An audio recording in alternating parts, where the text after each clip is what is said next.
B, B, B, and C.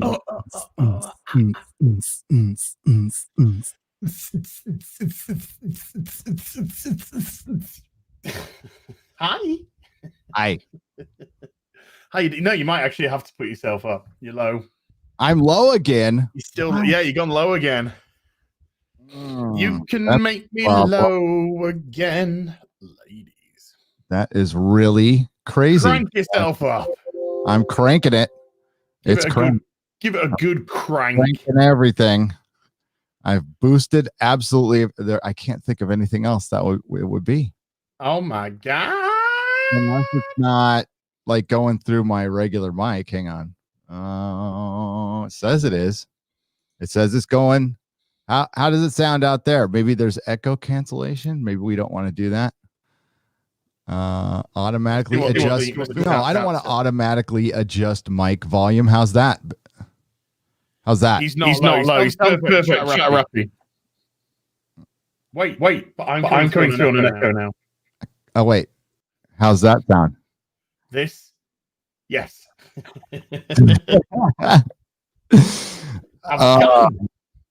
Can you hear me just fine now? I'll just stay right on the mic. I'll be like Art Bell used to like talk into it like this.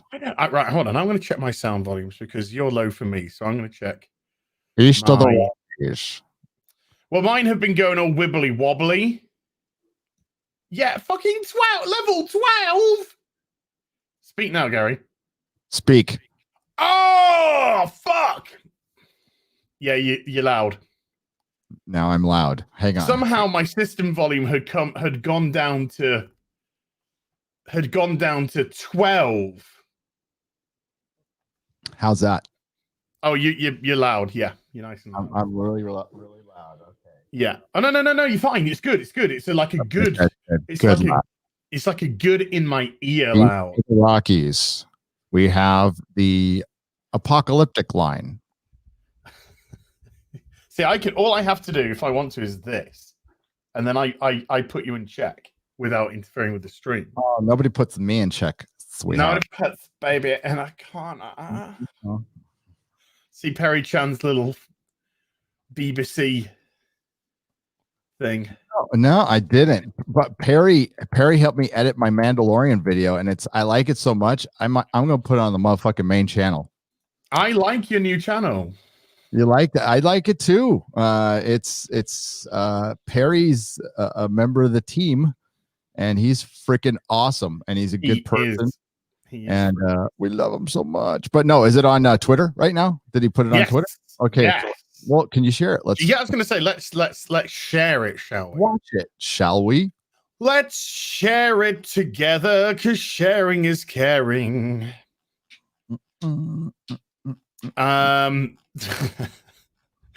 Red Letter Media, by the way, they just released a video, and where they're taking a piss out of a terrible film that somebody made. Yeah. And I just looked at the front cover. They're showing off the front cover. So before I got like 2 minutes into the video, I just went to the comment section. I said, that cover looks like the front of a gay porno. And then within about 5 minutes of the video, it's about a gay relationship. Oh, so I went back and edited, and at the bottom I was like, just about 5 minutes into the video now I see why. I understand. Sometimes you catch things a little bit. That's all. You get little hints that something's going somewhere, and then realize, well, no, it actually went that place. Gave it away. The two guys kissing or sucking each other off. But it was it was the cum on the face. It was like a dude on the front cover, and literally it's just like shirt open, like leaning in, but it wasn't kind of in a hey girls kind of way. It was in a sort of like a hey boys sort of a way, It's one of those ones. Right, let's have a look at this amazing Perry Chan. Are you ready? I'm ready. Are you ready?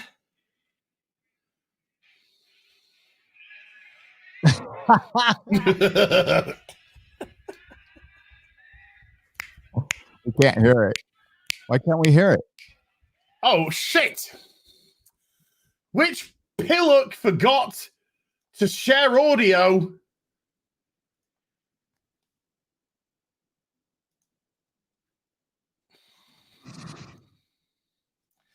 Let's share some audio. It might be really loud, so I'm going to put it at half to start with. And by the way, hi, folks. Thanks for the super chats already, because this video is now demonetized. Yeah. It's now been claimed by Sony Music. So thanks for those super chats. Our soul has been claimed by Sony Music. Yeah. Right, here we go. You'll understand why it's that, Gary. Yeah. Perry Chan cameo.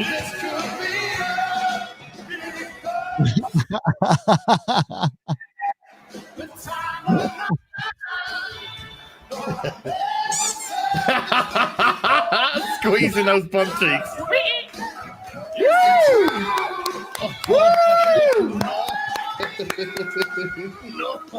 No.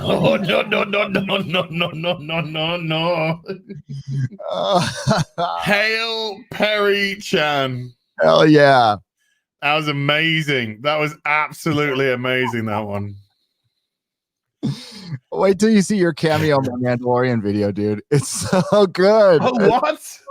Yeah. Ryan, I haven't seen that yet. You and Ryan make a cameo in my Mandalorian video. This is it. This is what it's all about. This is what it's all about. It's about making cameos in other people's channels. It is. Hey, when you make it on Alex Jones, brother, that's, and then you go to One American News Network, and then people start calling you. Oh, right. See, it's about time.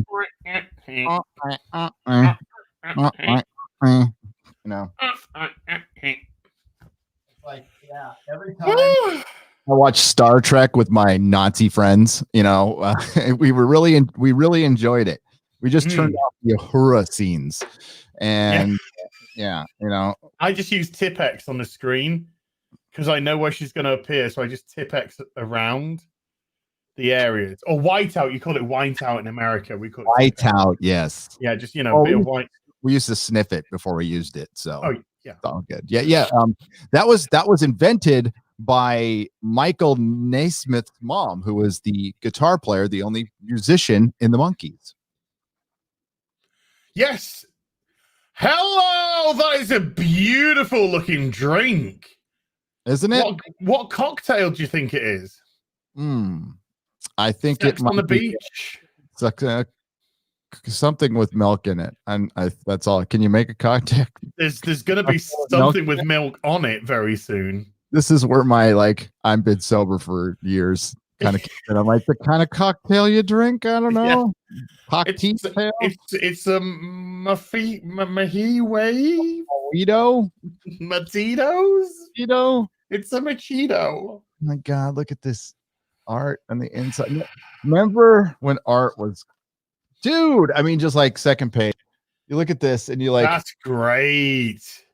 It's so expressive. Yeah, dynamic. Did you see Manva's new face? Wow, yeah, baby. Love that run. Loved it. Run. Yep, dude. Oh, boost to gold, Blue Beetle, Ice and Fire. They were the fucking best. By the end of that run, they were just the fucking best.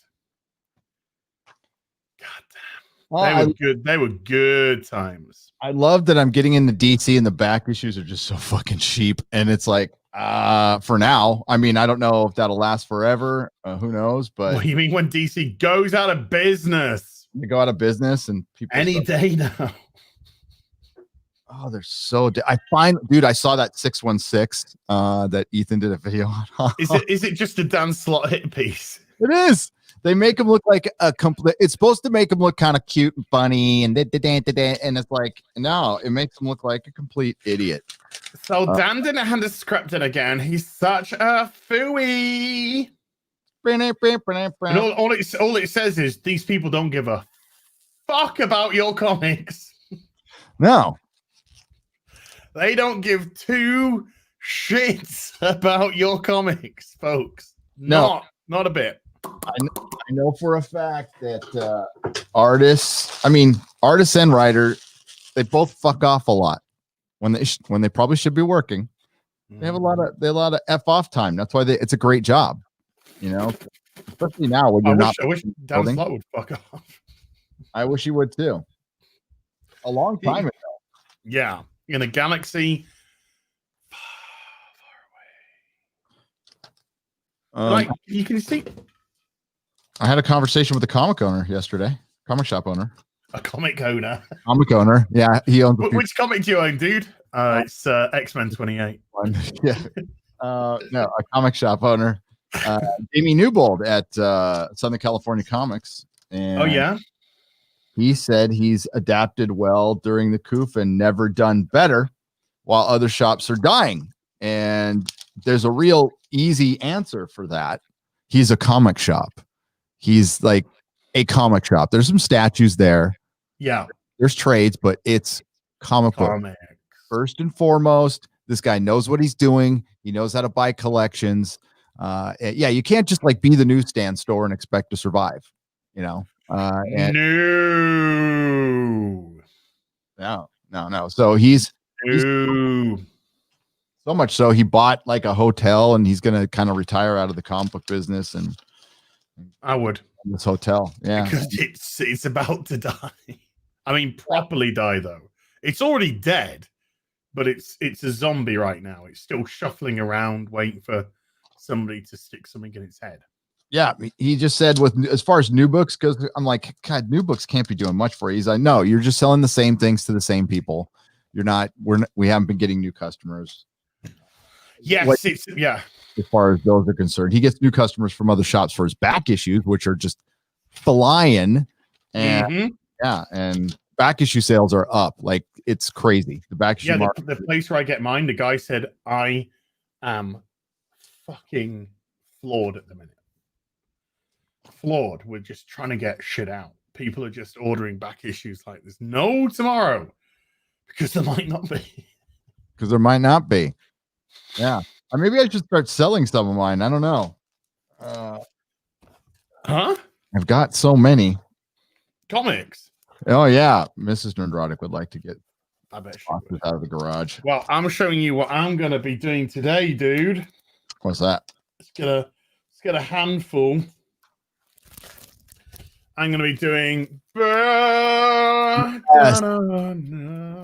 Oh, I should go grab my Doctor Who ones. You can do stuff, and I'll do the whole run. I got the whole run. Finished at issue 80. So I've done 1 to 25 on stream a few episodes ago, and now it's 26 onwards. 26 on. I'm going to read a couple of super chats because they're already stacking up a little bit, dude. Oh, and then I've promised, by the way, because I did a WoW stream last night. Yeah, that's Maxwell Lord, not fucking Trump. That's Maxwell Lord. I promised people would talk the latest episode of Disco. Oh yeah, okay, let's do it. And then I'll run out and get my they're Titan Doctor Who comics, okay, but I've got a whole box of Doctor Who comics I need to kind of go through because it was right before I quit collecting Doctor Who. Well, comics. I'm trying to grab them now, and I'll go through these. Yeah, I'll grab those. I love to do Star Trek and Doctor Who, especially. Oh, by the way, can I apologize real quick? I was supposed to do a Fury the Whovians live stream. I'm going to do it Saturday. So I'm going to invite. You're invited to. I'll try to do it in British hours. My interview yesterday kind of jacked everything up. Saturday will be fine, dude, because I'll be coming off Friday night tight. So whatever time, really. Okay, I'll let you sleep. We'll figure it out. I'll talk to Noel and we'll get some other people in here, and we'll do a proper furry of the Whovians. We'll do a furry. I'll be right back. Furry? We'll do a furry of the Whovians. Oh my god! I can actually put these on the screen to start with. So let's go. The corpse formerly known as my ex-wife for the $5 super chat. Hail to the B.B.C. I'll be asleep when you get this, but I hope you two gents have a beautiful day. Beautiful day. Thank you, sir. Even though you might watch this back later. Butter Biscuit 92 with the $2 super chat. Sup, guys? Great way to start my afternoon. Sure is. We're going to take the piss out of Disco. Brie Larson's favorite zucchini with a with a £5 super chat. Cancelled my BBC license today, and they sent their threatening letters and an inspector to my front door to intimidate me, and I'm still license free. Exactly. You just say, I do not give you, and you say it nicely, I do not give you permission to come onto my property. Now, that means if you have like a gate and a front garden and stuff, they can't come down your pathway to your house. You have said, I do not give you, as in the BBC licensing people, permission to come onto my property. So if they want to converse with you, they have to do it from the wall behind. Scrolling down. Randomized with a £2 super chat. Off to work on nights. Have a great one, lads. Well, I hope you watch this back, sir, and thank you very much. I don't know if I'm going to be missing any. So what I'll do is I'll just... Actually, no, I won't. I don't want to miss a thing. So that one was randomized. After randomized, there's Adam Brill with a $10 super chat. I watched Babylon 5 when it came out as a child with my dad. I decided to revisit the show after you and Gary said you were going to watch it. The show is better than I remembered. Enjoy. Yeah, we'll be working on nailing something down to do something for you guys, Babylon 5 related. Shane O'Reilly with a €1 for the phallic unicorn. Thank you, Shane. Fat Steven Seagal beat up. Who the fuck is he beating up today? Dave Filoni. With 2 Canadian. I loved your dance routine as Skeletor and He-Man. We practiced that for a long time. So thank you. All hail Perry Chan. And Shane O'Reilly with a €1 fiddy phallic. How down.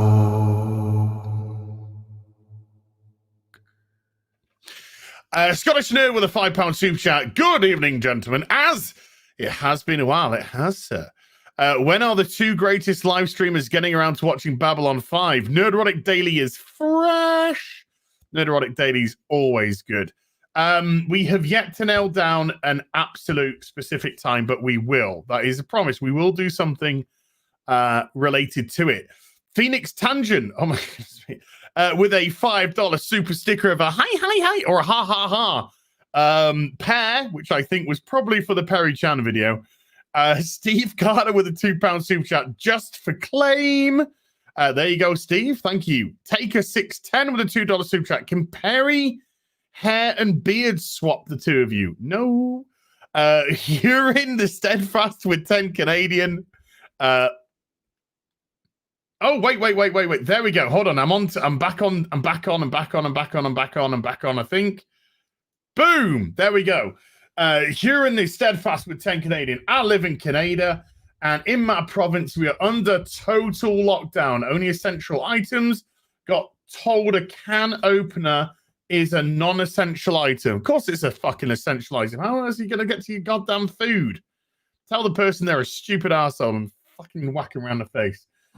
Dolores Ed with a $15 super chat. Here's some of the money I was going to use to buy Black Rifle coffee, but since they bent the knee and don't support what's truly important, they can pound sand. Both of you are awesome. I came to the defense of Black Rifle coffee earlier today, and I will do it again. They did not disavow Kyle. They just said they wouldn't sponsor him. And that's the right answer, because companies shouldn't be political. Companies should just sell to everybody. Everybody should be a welcome customer.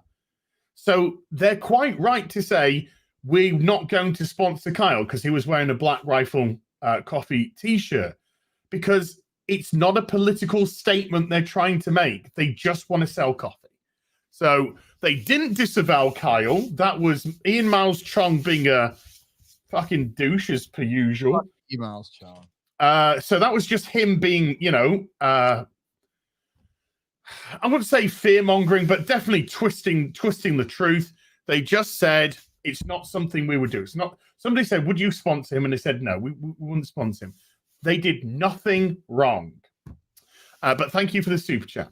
But it's when you see somebody else twisting it, then unfortunately it gets out in the ether and people start believing that's what they did. And it's not what they did. It's not what they did. All they did was say, we're not getting political.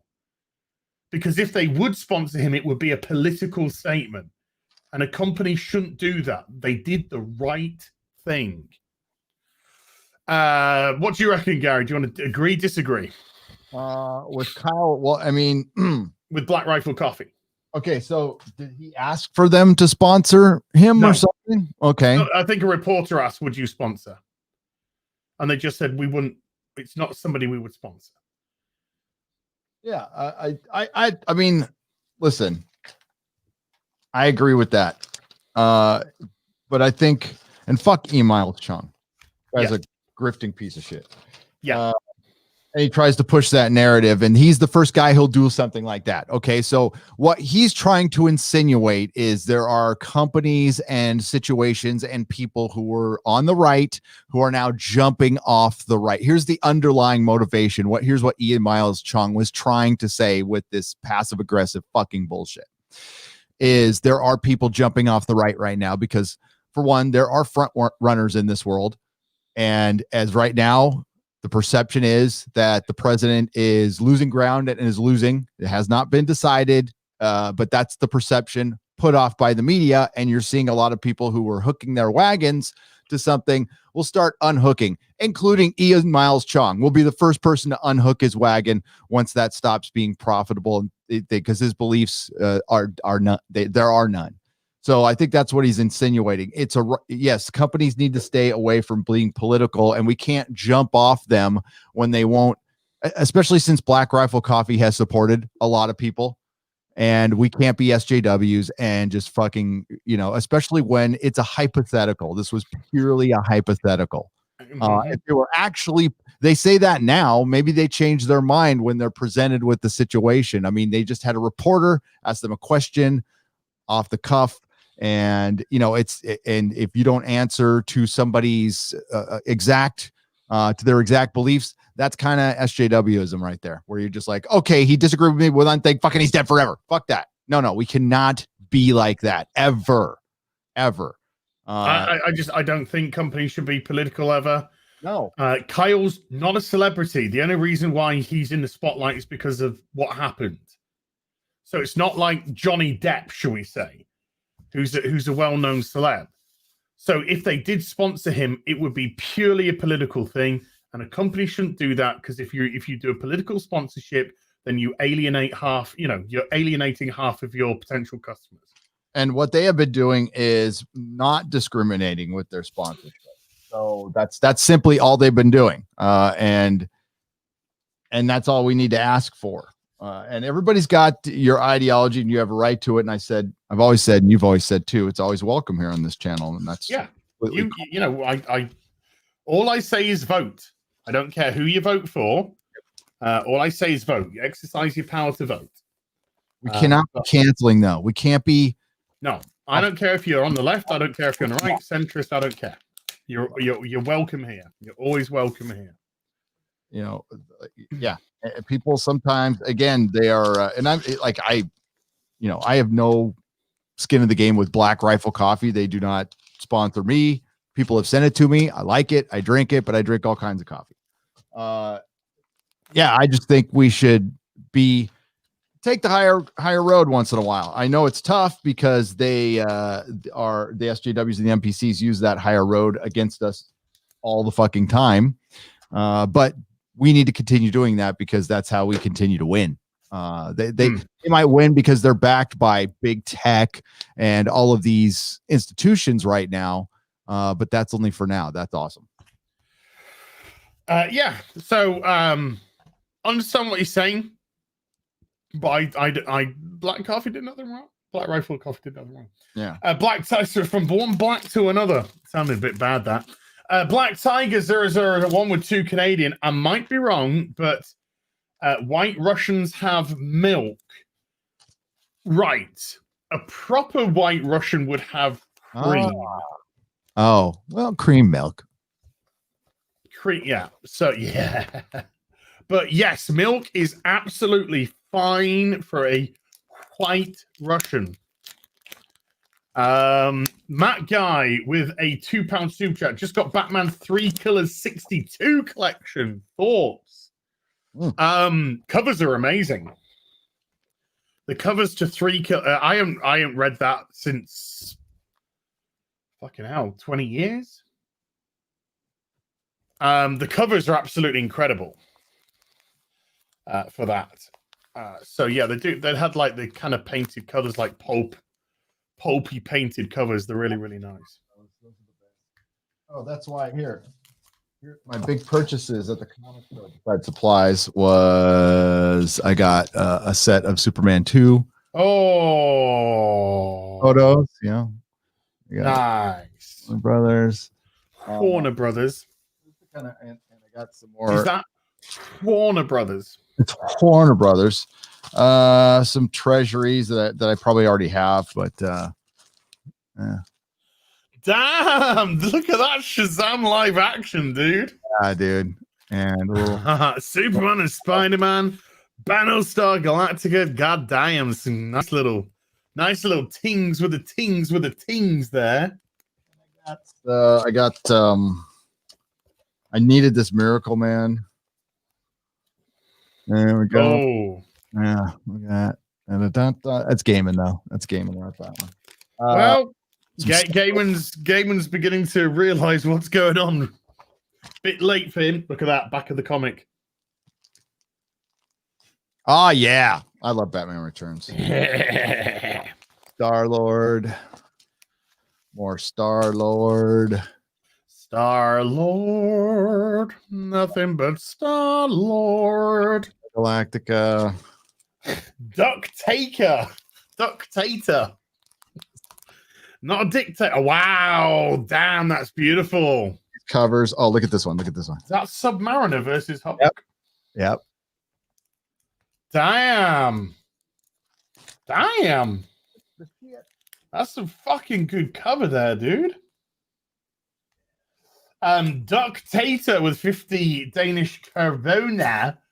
Who led you guys out of EFAP? Who let you? I think meant to be let you guys out of EFAP. Get back in there, or I'll get out my rolled up newspaper. Oh, don't hit me, Daddy. Don't hit. Yeah, no hit. On a bound. And because I was given hey. I was given these because of Raging Narcissism. These are the 2 volumes I'm in The Boys. Yes. I do believe I have both of your entries in the Boys. Right, so we got to Ductator. Then Black Tiger 001 again with 5 Canadian. Getting my first set of bags and boards ever. Don't really collect floppies, but have many Comicsgate comics coming. How many books does a long box hold? It'll tell you. You can buy like a long box for 100. You can buy a long box for like 200, 250, 300. I recommend short boxes, and they hold like 150, 175, depending on thickness of comic and bags and boards and all that. I get the 200 ones. Those are the ones that I get. I get the 200. And I'm running rapidly out. I need to get more boxes. I'm running rapidly out of space. I've been using tables in here. Huh? I use my boxes as tables in here. I've got a table over there. And I just don't you have the nice ones which interlock and no, I got the cardboard ones which are shit. Mr. Tickle Trunk with 2 Canadian and a little happy lovey Fox. How you doing, dude? Good to see you. So hopefully see you tomorrow night with The Prisoner. Rob out, dude. I have done nothing but stream pretty much since 11 o'clock last night. Yeah, dude. You're getting those. It's. I gotta make videos. I went from 10 p.m. to 2 a.m. and then I went back on at 8:30 a.m. to 12, Yeah, about 4.5 hours, maybe longer. And then I said, look, I gotta go because I gotta give some breathing space between this and coming back this evening with Gary. But we're going until 8:30 on the dot. Yeah, tonight. Gary's got to do stuff. So tonight we're ending at 8:30 on the dot. That's why Gary decided to turn up on time.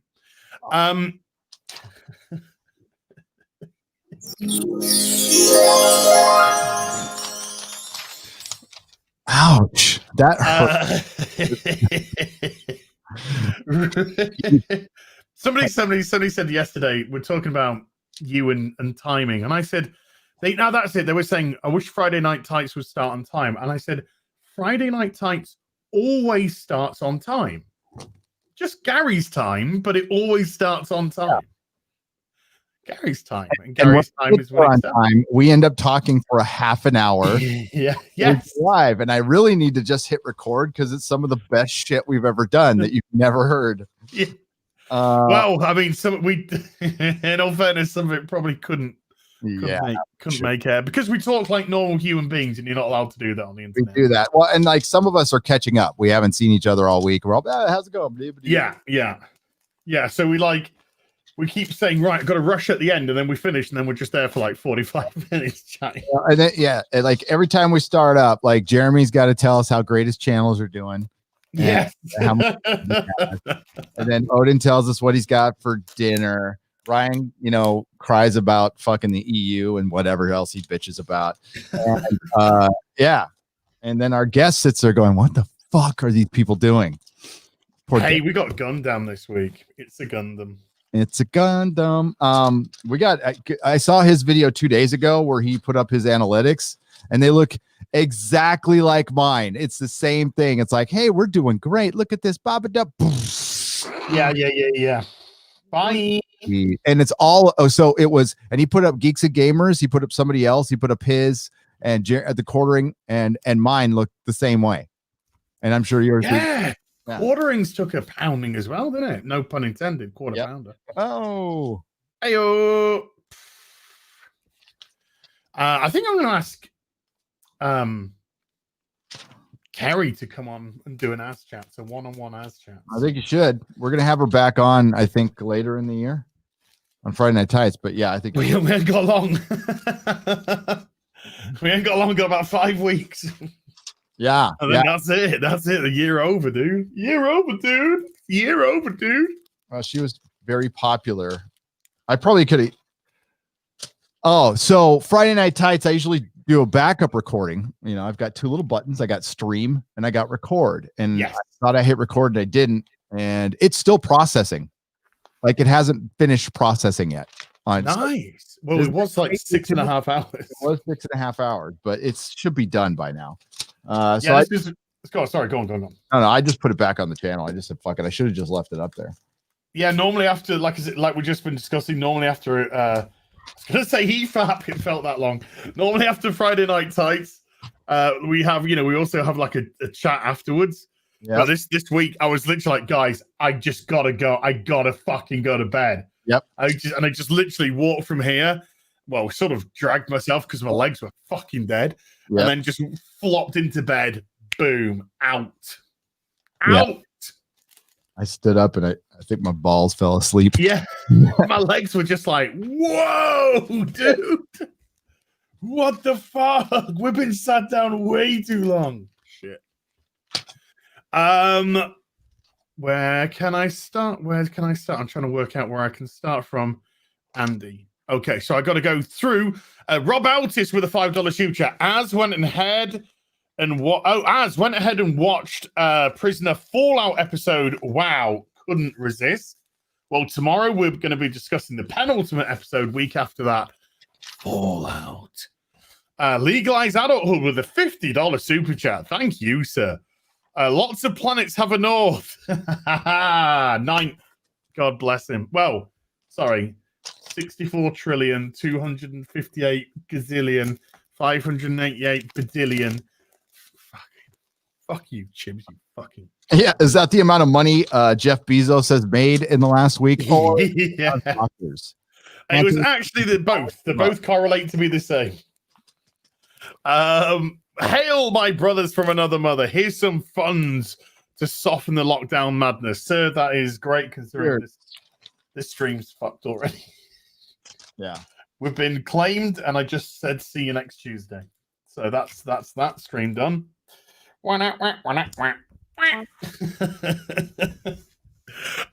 Jaeger bomb. So with Alex Kuckman apparently working on the Halo TV show. Oh god. Get out of gay. Whatever gets you off Star Trek. Think it'll be as bad as STD? Yes. This isn't fair. No. Why can't we have anything nice? Because Kurtzman. There you go. Some very succinct answers there, but they are the answers. And then Andy Cyberleader 65 met most of Babylon 5 cast at a Wolf 359 convention. Nice. In Blackpool, even though that's a Star Trek Next Generation reference. They were all great folks, especially Bill Mummy. Are you my Bill Mummy? Yeah, Bill Mummy's supposedly pretty cool. Cool. Nice. It's nice to have nice people, really, isn't it? Speaking of Eccleston, there's an ad. Ah, ha, ha, ha, nice. On the back of. Yeah.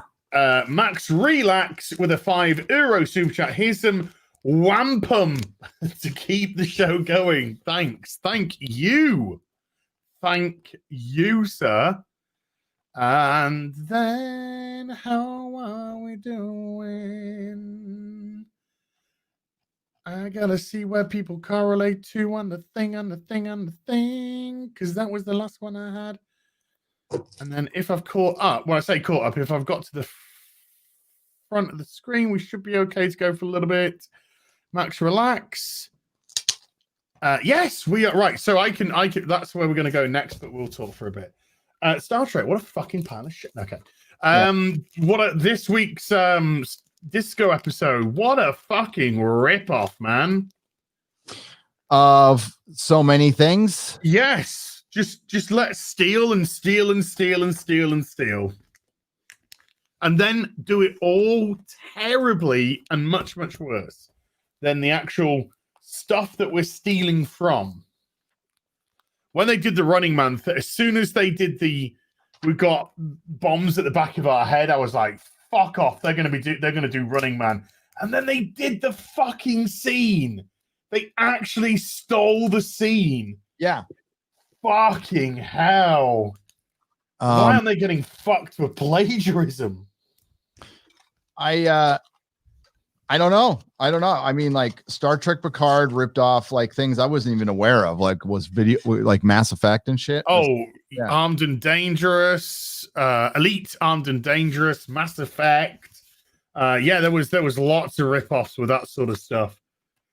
Yeah, these people have got no individual thought themselves, creativity themselves. It's exactly what you think it is.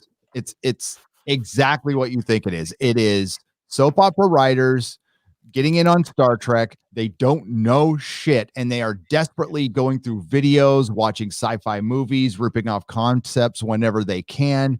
And, you know, frankly, they just haven't gotten like taken to task by the right people yet.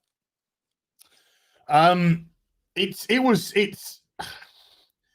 the thing is, right, your Star Trek audience for the most part is an older audience. Yes, it's a very old audience because they haven't attracted a good, intelligent young audience. They've, you know, got some fucking crazy identity politic wank jobs that just spend all their time on Twitter screeching and don't actually watch it. It's the Twitter audience. That's the audience. No, it's not an audience. It's people going, oh my God, it's so amazing. How many episodes have you seen? Amazing. It's amazing. It's about representation. There's bicentennial, fucking gender neutral. Bicentennial. That's awesome. I'm a bicentennial, gender fluid. Gender fluids. Yeah, but who's it? Robert was just like great with this sort of thing because, you know, Robert's a big lefty and He was just like, we're at an age where we're fucking aliens. Nobody gives a fuck about your non-binary fucking gender fluid status. I'm paraphrasing Robert. He says it a lot more tactfully than that, but that's essentially what he's saying. Yeah. Look at that great guy in face. Oh. That is awesome. That looks good. Holy shit, the Klingons are fucking going cray. Yep. They're like gonna kill each other. Who's gonna clean up the mess? Yep. But I watched last week, and it's just, how can you be 1,000 years in the future, have your whole ship retrofitted with new tech that doesn't make any sense at all, and then still have to wear your 1,000-year-old uniform? So so they had the Federation that has not been isolated redo the whole ship except for the spore drive, where the 16-year-old genius put in the gel stuff instead of the nano, like the fucking magic bullshit machine, which they stole from Doctor Who. Yes, like,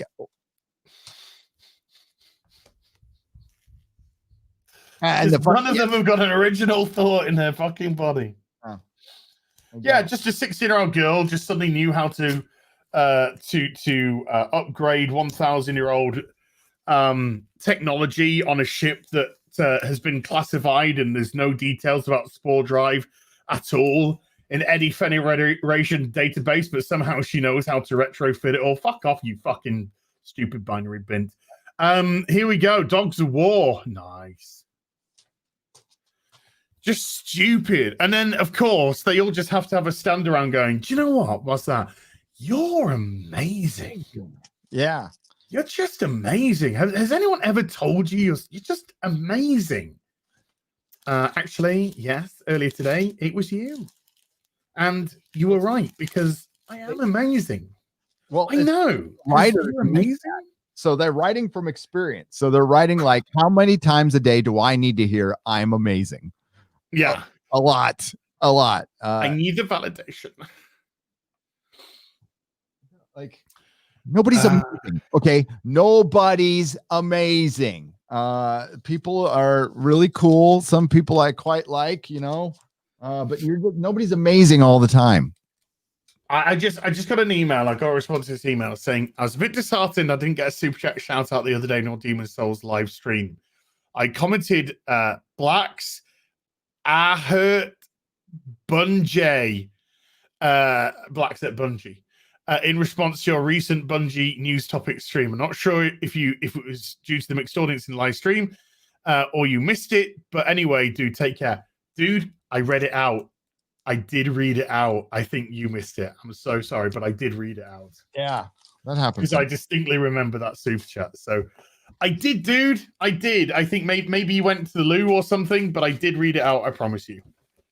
The live stream is up for all to see as well, so you'd have to troll through 4.5 hours to find it, but I did. But thank you very much anyway. It's just constant fun. And last week, they on a 45-minute episode, they had 25 minutes worth of inverted commas. I use it very loosely. Story. And then they had to spend the last 15 minutes literally just talking bollocks.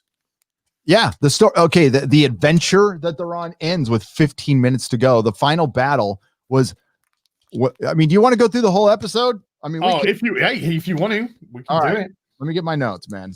Because it was fucking shit. What happens with my notes is in Star Trek Discovery, they turn into scribbles of cussing. What the fuck? Well, you're doing that. I'll read out some scalpers then. So we got Viking Insane with a 2 Canadian super chat. Been looking for a Spidey 300, but it's so overpriced. The good stuff normally is. The Tweaky Kid with a $5 super chat. Hail to the real BBC, as my Hill versus Bayface copy mug comes in today, along with the drinkers. Gary, are there any Nerdrotic mugs? There will be. There actually will be. That Mrs. Nerdrotic and I just approved one. It's kind of an inside joke in the family. that she had made. That's awesome. Our dress is back, baby. Because she was hot. Because she hasn't seen me since we moved here. Like she's been going back and forth, so we haven't seen a lot of each other. So I'm kind of like Bigfoot around the house. So when they like her brother's here and they'll see me pop out the room. Listen, I'll explain it later. That's why I had to bring on Perry. Like I've been in this room, and this is a fun job. I love it. I absolutely love it. But I'm in here 16 hours a day. So yeah. I need to not be in here 16. You got to get out of the room, dude. But there's a mug coming out of me as Bigfoot. It's a zone one. But nice. There's this. I can show this off. The new hat. It's boom, black. Bada. Boom. I like it. I want one of those. You'll get one. I need your ducks, by the way, because I want to send you a Christmas present. Oh yeah, you can have all my docs. Shit, we might have to have Vegas at my house. I mean, that might be the only place we can do anything. So everyone have my docs. I don't care. By the way, the guy just emailed and said sorry, but thanks for the mention in the chat. It's all good, dude. It's all good. Sometimes it happens. Don't worry, because sometimes I do. You know, it might miss something, but it would be completely accidental. But I do distinctly remember that super chat because of the way it was written. Because I couldn't pronounce it when I read it out. Because I didn't get it. I just got it when I read it back then. Oh, apparently somebody did a video on my video about blacks at Bungie. Some person who I've never heard of. They did a video on your video. Oh, yeah. Is it that person? There's a person out there who does videos on all our videos and they rip off our thumbnails and stuff. I don't know. Never heard of them. Not bothered. Yeah. No. I said if Gary did a video, not that it would because you'd come to me, but let's just say you did a video saying, right, I'm taking this Hill versus Babyface video apart because of this. Then I'd be like, oh, I got to talk to Gary about this. You know, I got to talk to him. You know, because somebody who you respect, but when it's just somebody you don't know, I ain't giving fucking nobody a clout. Some fucking no one a clout. Here's one thing I know. You wouldn't do, I wouldn't do, Jeremy, all of us wouldn't do if we had a problem with each other. If we made a mistake or did something wrong, we wouldn't sit there and put you on blast. Yeah. We talk to you until we talk to you. Talk to you until we actually talk to you. And then we'd work it out. And that's generally how adults handle things. That's, you know. Well, I totally stand by my video. I think blacks at Bungie is fucking dumb as fuck. You change blacks to whites at Bungie. Yeah. You see how it goes down there. But blacks are minority, whites are majority. Doesn't matter. It doesn't fucking matter. Bungie's a fucking games company. Shut the fuck up. Make some video games and get on with it. Yes. Agreed. Stop fucking making your dumbass time with fucking committees after committees about your working environment that you want safe. Safe. It's a fucking job. Jesus, I tell you what, you want something, grow some balls. Hey, critical drinker. I got grow some balls. Yeah. Get a spine. Learn how to take criticism. Learn how to be treated like a normal human being. But yeah, blacks at Bungie. Oh, fuck off. Just fuck off. Just more stupid boy. And the latest expansion is boring as fuck. So, you know, maybe less time doing committees and more time concentrating on actually doing something fucking decent content-wise. Yeah. That might be well.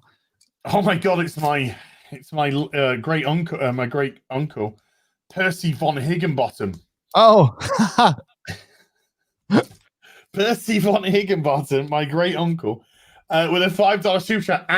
How would you like to take a perfumed bubble bath with Cecil, feeding each other grapes and tickling each other? Sounds fucking awesome. This one's for Ginger and all the ladies who love cock. Oh, that's for me. I love Capaldi. There you go. I'm watching In the Thick of It again. That's what I've been watching at the moment, In the Thick of It. He's so fucking hilarious as Malcolm Tucker. Ginger. If Ginger is out there, you know who you are. I love Capaldi. This one's for Doomcock, his favorite companion. Well, yeah. Comic-Con. It's fit as fuck, though. Oh, she could have been the greatest. She could have been the greatest, but they wrote it's not her. It's not Jenna Coleman's fault. It's Stephen. No. Exclusive. Comic-Con. Gone. Huh? Comic-Con. There might not be any more Comic-Con. Like dead. No, right? Where you gonna see it? At the cinema? Whoa, whoopsies. Not anymore, you're not. That whole model might be gone. Roadside Productions with $10 super chat. Have a pint on me, gentlemen. Thank you for bringing some sanity into the madness. God bless Gary and Az. So have you got your notes? Thank you, sir. Roadside Productions. So one more Comic-Con exclusive that I love.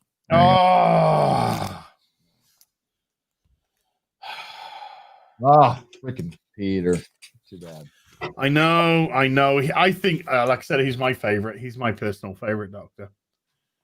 Okay, I got my God, source the separation, Gary. Oh, fucking awesome. Hey, but the nacelles can come off now for maneuverability. For more efficient flying. In space. In space. All right, I've got my notes.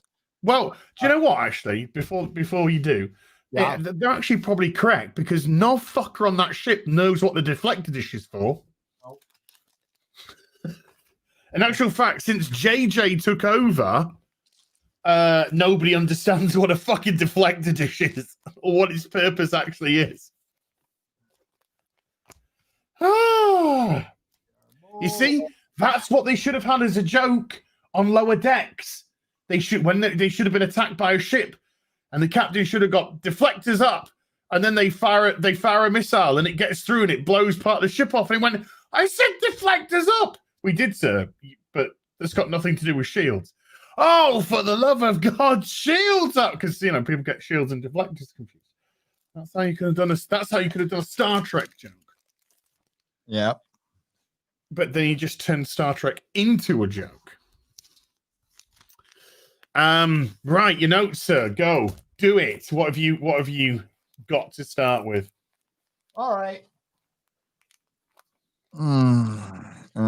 Tilly gone, Alice in Wonderland. Did I start over here?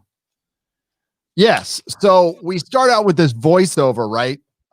Instead of doing the captain's log, you have Saru making a speech like he's at a play, like you were at a play and somebody comes out and goes, "This is what's happened in the last act," but he's actually talking to the other captains. So the narration turns into a speech, and it's fucking terrible. I mean, you have to watch it.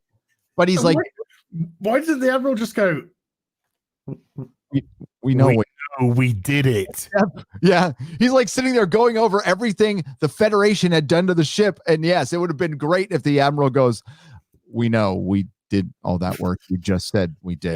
Yeah. We were there. We were literally doing it." Yeah, we were there. We did it. There. And he goes, but he does look like, "Welcome aboard." God, this guy talks to himself a lot and he repeats the obvious. Is that thing here? And Vance is, I like Vance, but he's always talking like he's got a little piece of poop clenched up in his fucking sphincter a little bit, and he just didn't shit. And he says more, by the way, then he tells all the captains that there's a thing called the Discovery. They have a rapid response because of the spore drive. He hadn't told any of his captains or admirals until that moment.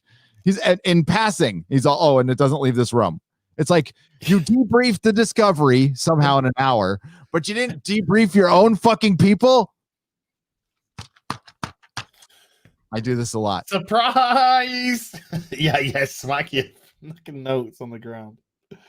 Surprise, folks! You've all been relegated because Discovery's here.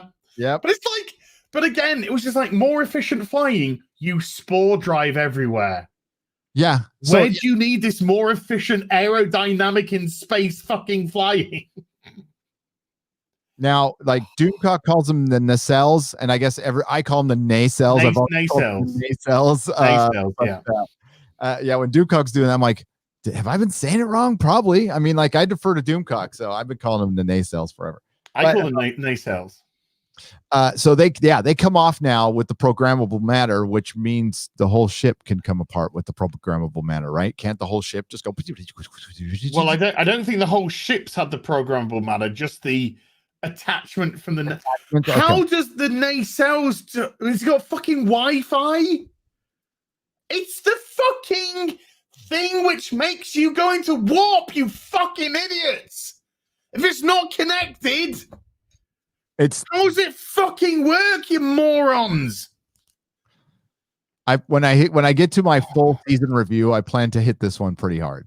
I might last week they went, oh look, detachable nacelles. How does that work? Not going to tell you. But now they've got it this week. We've now got detach. Oh, fucking hell! Do you know what they're going to use them for, Gary? We got to go through a tight squeeze. Yes. Without our engines, without our propulsion, it's okay. Why don't you just spore drive around it? Considering you can go fucking anywhere you want to in the blink of an eye, you don't have to worry about squeezing through shit. Hey, Stavros or whatever he's called in engineering, just make us flip over the other side, dude. I mean, lack alert. The ship can teleport, basically. Yes. It teleports through another dimension, fabric of dimension that's made out of mushrooms. Because somebody watched the Joe Rogan podcast with Paul Stamets. Ask Paul Stamets. Fucking Kurtzman's such an idiot. So they decide there's a baddie out there named Osiris, and it's a she. If you're ever wondering, if any position of power is a woman that's supposed to have any actual power, like they're going, look, people who like Star Trek Discovery, look, there's the man in charge. There's Admiral Vance. Believe me, he's being set up. It's a long game. He's going to be set up as somebody who was involved with the burn, part of the logic extremists with the Vulcans who were whoever did it. I bet he's going to be involved, and Michael Burnham will give some sanctimonious speech. I mean, she acts sanctimonious, like everything. Yes, long drawn out. It's hard to believe. Why aren't you listening to me? I'm speaking. I'm saying something that we should do. Why aren't you listening to a commander, to me? She's like fucking DSP when he was buying his fucking Wolverine toy with his parents when he was a kid. Fucking easy. So there is a planet called Argoth, and there's a problem on Argoth. We never find out what the problem is, and it has something to do with the Emerald Chain. Now we know it's called the Emerald Chain because Orion's and they're green. Orion. Mm-hmm. But they're also giving a call back. There's been this underlying Alice in Wonderland theme with Star Trek since the beginning that they forget about for long chunks of time and then bring back. And that's Brian Fuller's original concept that they're trying to glom onto that they didn't really understand because they're not Brian Fuller. So it's connected to that. And yes, Alice is down the wormhole, literally in not the rabbit hole, but the wormhole in this. And there's obviously something off about this world. There, like she heard the same song twice. The magic boyfriend that's there. They're obviously in something. There's something. It's called a terrible show. That's what they're in. They're in a thing called a terrible show, and we have to sit there and watch it. So Osiris and the Emerald Chain are doing something to Argoth, and they have 12 hours. Remember, they have 12 hours for some reason. Ticking clock again. But then they bring in another ticking clock because Book Ship shows up, and it took 3 weeks to get there. Well, they got 12 hours because the Emerald Twat Nuggets might pull out and get violent from the discussions. Yeah, so they're in negotiation with the Emerald Twat Buckets, and remember who runs the planet that they were just going to blow up. Sorry, spoilers. Some woman. The Emerald Twat Buckets, the same people, but they're in negotiations somewhere else. So Book finds a black box to one of the ships in the burn, and he was on some kind of prison planet that's run by the Emerald Twat Buckets. It took a ship 3 weeks to get there at high warp. So we have one situation where Argoth 12 hours negotiation. So Discovery has to stay on call because they're the only rapid response. So all the other captains have like go on missions. It's going to take them weeks and shit. They get fucked up. What are they responding to? What is one fucking ship responding to on a planet on yellow alert? See, I can't go into this sort of detail in my videos because I'm too busy screaming at stuff from the previous scene. Well, yeah. Well, they don't tell you anything. They say the commander in chief even says we don't know what the Emerald Chain wants, but we're not going to let them have it. So we have no idea. We have no idea why they're there. We don't know what they're open-minded. Yeah, but we're gonna like we're low on resources and only have one rapid response. And Michael Burnham has found something from the burn, and he's gonna go. There's something where we don't know what they want. I just don't want to let them get it. So we're gonna choose that instead. I got a question for you. I'm not trying to justify Michael Burnham. She's a fucking dumbass too. What was that? I think I've heard you say this, and I'm subscribing to this theory. But don't you think the burn is short for Burnham? Yes. Absolutely. I do. I think it's got something, and it's her mum. Her mum triggered the burn when she went back in time. And all the time, kill Control. She probably went back to kill Control. So her mom killed the Federation trying to kill Control, and it's like one of her failed experiments. And there's going to be a lot of crying and forgiveness at the end.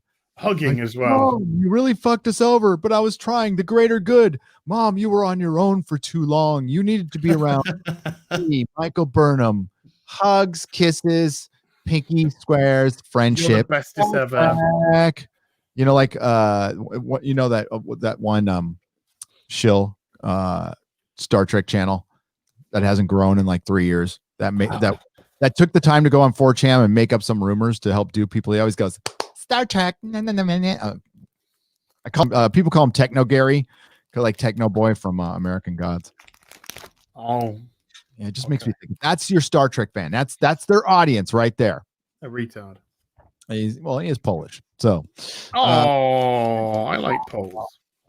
We love the Poles. Okay, fucking butchers. There used to be a thing called Polish jokes you used to be able to tell in America. And I guess you can't tell. They're the most politically incorrect thing now. Well, there's too many Poles in the UK now doing all our fucking work because all the lazy fucking twats that say people are coming over and stealing all our jobs won't do the jobs that they're coming over to do. That's the whole reason why they came over to do those fucking jobs. Well, it turns out the Polish are smarter than most people. So, I mean, like the jokes don't work that much anymore. But, yeah. And they have an awesome mythology, dude. And some of their mythology mixed in with the Norse mythology. Witcher, dude. The Witcher, yeah. I mean, you know, the Witcher's a ripoff of Elric a lot. As much as Razorfist says that I have to finish reading it. That remains to be seen. But speaking of which, I got 2 books here. The Razorfist recommended these, and I can second it. Like they are awesome. Oh, okay. The adaptation, the French adaptation of Stormbringer, and it's just French. Oh wow, regard, which is second to none. Do you know that France sells more comics than America? Yep. And what they need to do is we need to find somebody who can translate more of them because they're the shit. They are the best. They're the closest thing to American comics in the way that heavy metal used to be back in the day, and they're more pure. They're more like what comics were supposed to be from the beginning. And oh my god, Borg! Look at the art on that, though. See, you just don't see this shit. And sure, they traced. Not a traced by. It's not traced Borg cube.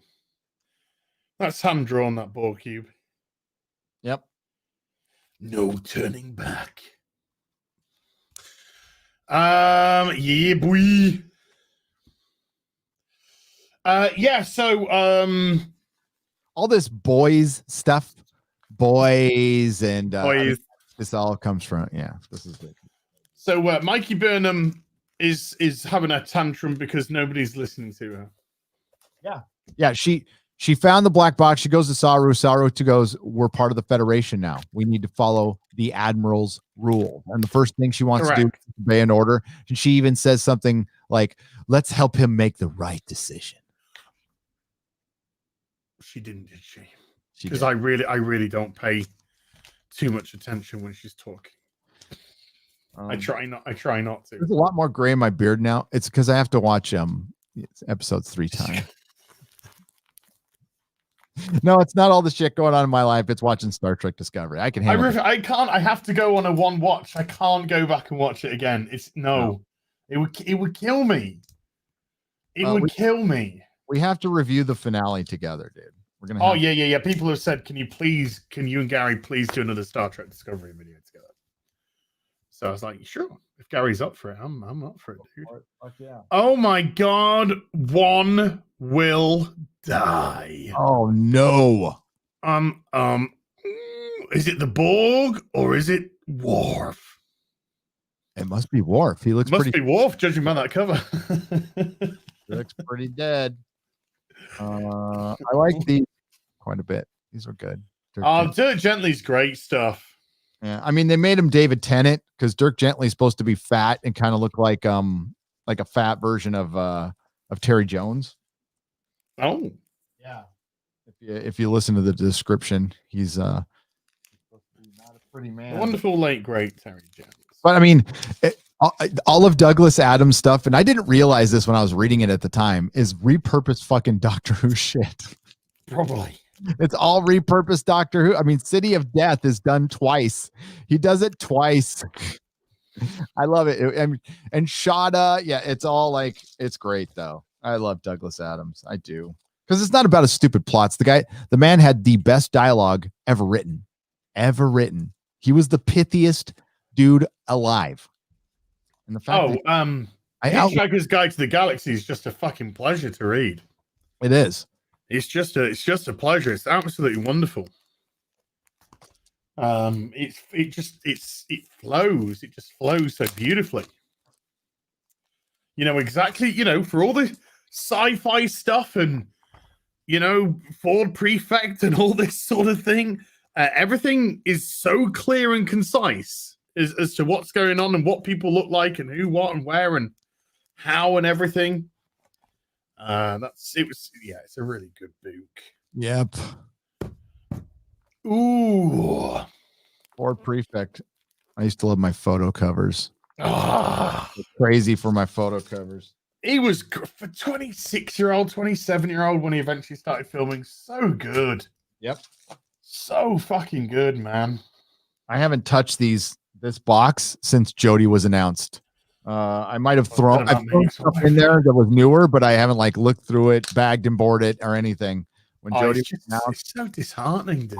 Fucking done. I've got my boom. How's that is great. I've actually got 2 issues of it. That's brilliant. Those are Number probably pretty affordable, right? I mean, huh? Was it super expensive or pretty cheap? To pick this up, this was real pretty cheap to pick up. I was well chuffed at how it's like £1 a comic to pick up. Oh, not bad. And that was from an expensive place. So if you probably saw it on a circuit, I reckon you'd probably get 50p an issue. Yeah.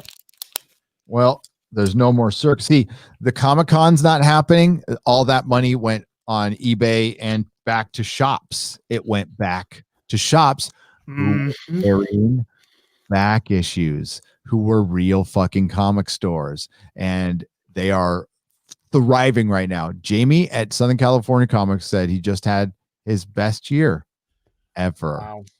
So ever. And it's because he was prepared for that shit. The man has written books on how to collect, how to grade. If you give a shit, it's on Amazon. His name is Jamie Newbold. If you're in San Diego, Southern California Comics is where it's at. She's got the old outfit on. Look. Yep. Oh, she does. I like that old outfit. Yeah. I'm going to read some more supers because they've been stacking up a little bit again. Motolicious there on the screen with $2 howdy fucks. I don't know if that's folks or fucks, but okay, either one. Mr. Tickle Truck with 5 Canadian. Every stream I watch now has either Az, Robert, or Tom from Midnight's Edge now. Wish you guys would stop following me around. We clearly just follow you around, dude. Vacation Zavishin with 250 Serbian dinar. Boom, got it. Stop bagging, start knitting. Uh-huh. Well, it's just too toxic to knit, dude. It's just too toxic. Mick Wynn with a £5 super chat. Hi, Az. Just watched your old Dr. Karen season 2, episode 1 to 5 before coming here. I want to thank you for reviewing this mitigated trash for our entertainment. Oh, God, it was so hard. It was so bad. I think, go on, sorry. Noel put up that looks like it's going to be on Christmas. It's going to be a Christmas special now. We go back and forth on that shit. Wait, the Doctor Who. BBC don't say Christmas anymore anyway. They say festive. They say festive. Because they don't want to upset. I mean, they'll celebrate every other fucker's, you know, inverted commas, Christmas, Diwali, Yom Kippur, you know, all of that stuff. But when it comes to Christmas now, oh, no. That's the problem. It's a problem. Okay. You know how you know when people pray? It's this. So look at all the other art. And then look at that. Then that's the War Doctor. Yeah, and it's all detailed and come on guys. Boom! It's Dixon Hill. Come on, boys. Let's go solve the mystery of the woman with the tight red dress and big titties. That's what I like. That is what I fucking like. Fat Steven Seagal beat up Dave Filoni with 2 Canadian. Do all VTubers freak you two out? Even a fat Steven. VTubers is the way it's going. It's the way it's going to go. It's going to be VTubers. VTubers are going to make more. Well, some of them are making more money than regular tubers, and they're just fat dudes like me. They're just fat dudes hidden behind a sexy little anime avatar with a voice modulator that makes them sound like this. Oh, hi. Yeah, I know. How creepy is that? Oh my God. I don't know anything about him. I don't travel in that world, so the less I know, the better. Well, I mean, there's Gundam. Gundam's a VTuber. You could say. Yeah, Gundam is funny for one, and he's right. And what Bella? What's her name? The one Delphine. Yeah. So everybody's surprised she's kicked off YouTube. I'm like, I can't believe she was on this long. I never saw I never saw the channel, so I don't know what the material was. So I don't know how suggestive or non-suggestive it actually was. But look, dude, the shit that I've seen on Twitch, it's just like, how? I have no idea how that stuff is even remotely allowed to get by. Yeah, Josiah Rises gets taken off for questioning somebody's open love for little ones. You know, terrible Josiah. How the fuck can he? Oh, God, well, I don't know. I don't understand how people like that can say that shit and have a plot. Well, you know,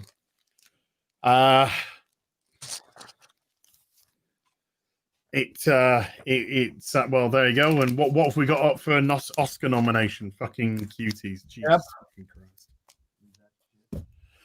Jesus. Mr. Clark with a $5 super chat. What energy drink did your friend give you? What's your thoughts on Demon's Souls? WoW expansion looks boring as fook. Hi, Gary, as well. He just got us some basic Monster energy drinks, which were nice. Very sugary, though. Make your teeth go. I need to brush my teeth because it's made my teeth go all fucking furry. Because one of the 26 fucking spoonfuls of fucking sugar in the water. Demon's Souls is fantastic. I'm absolutely loving it at the moment. The WoW expansion, the first zone was Dollar's Dishwater, I thought. I'm in a different zone now, and I've been leveling up in a different zone. And I've got to say, that's actually been quite a lot of fun. I've got to say, it's been quite a lot of fun. It feels like Warhammer. It feels like Nurgle and Nurgle demons and stuff like that. So the second zone I've actually really enjoyed.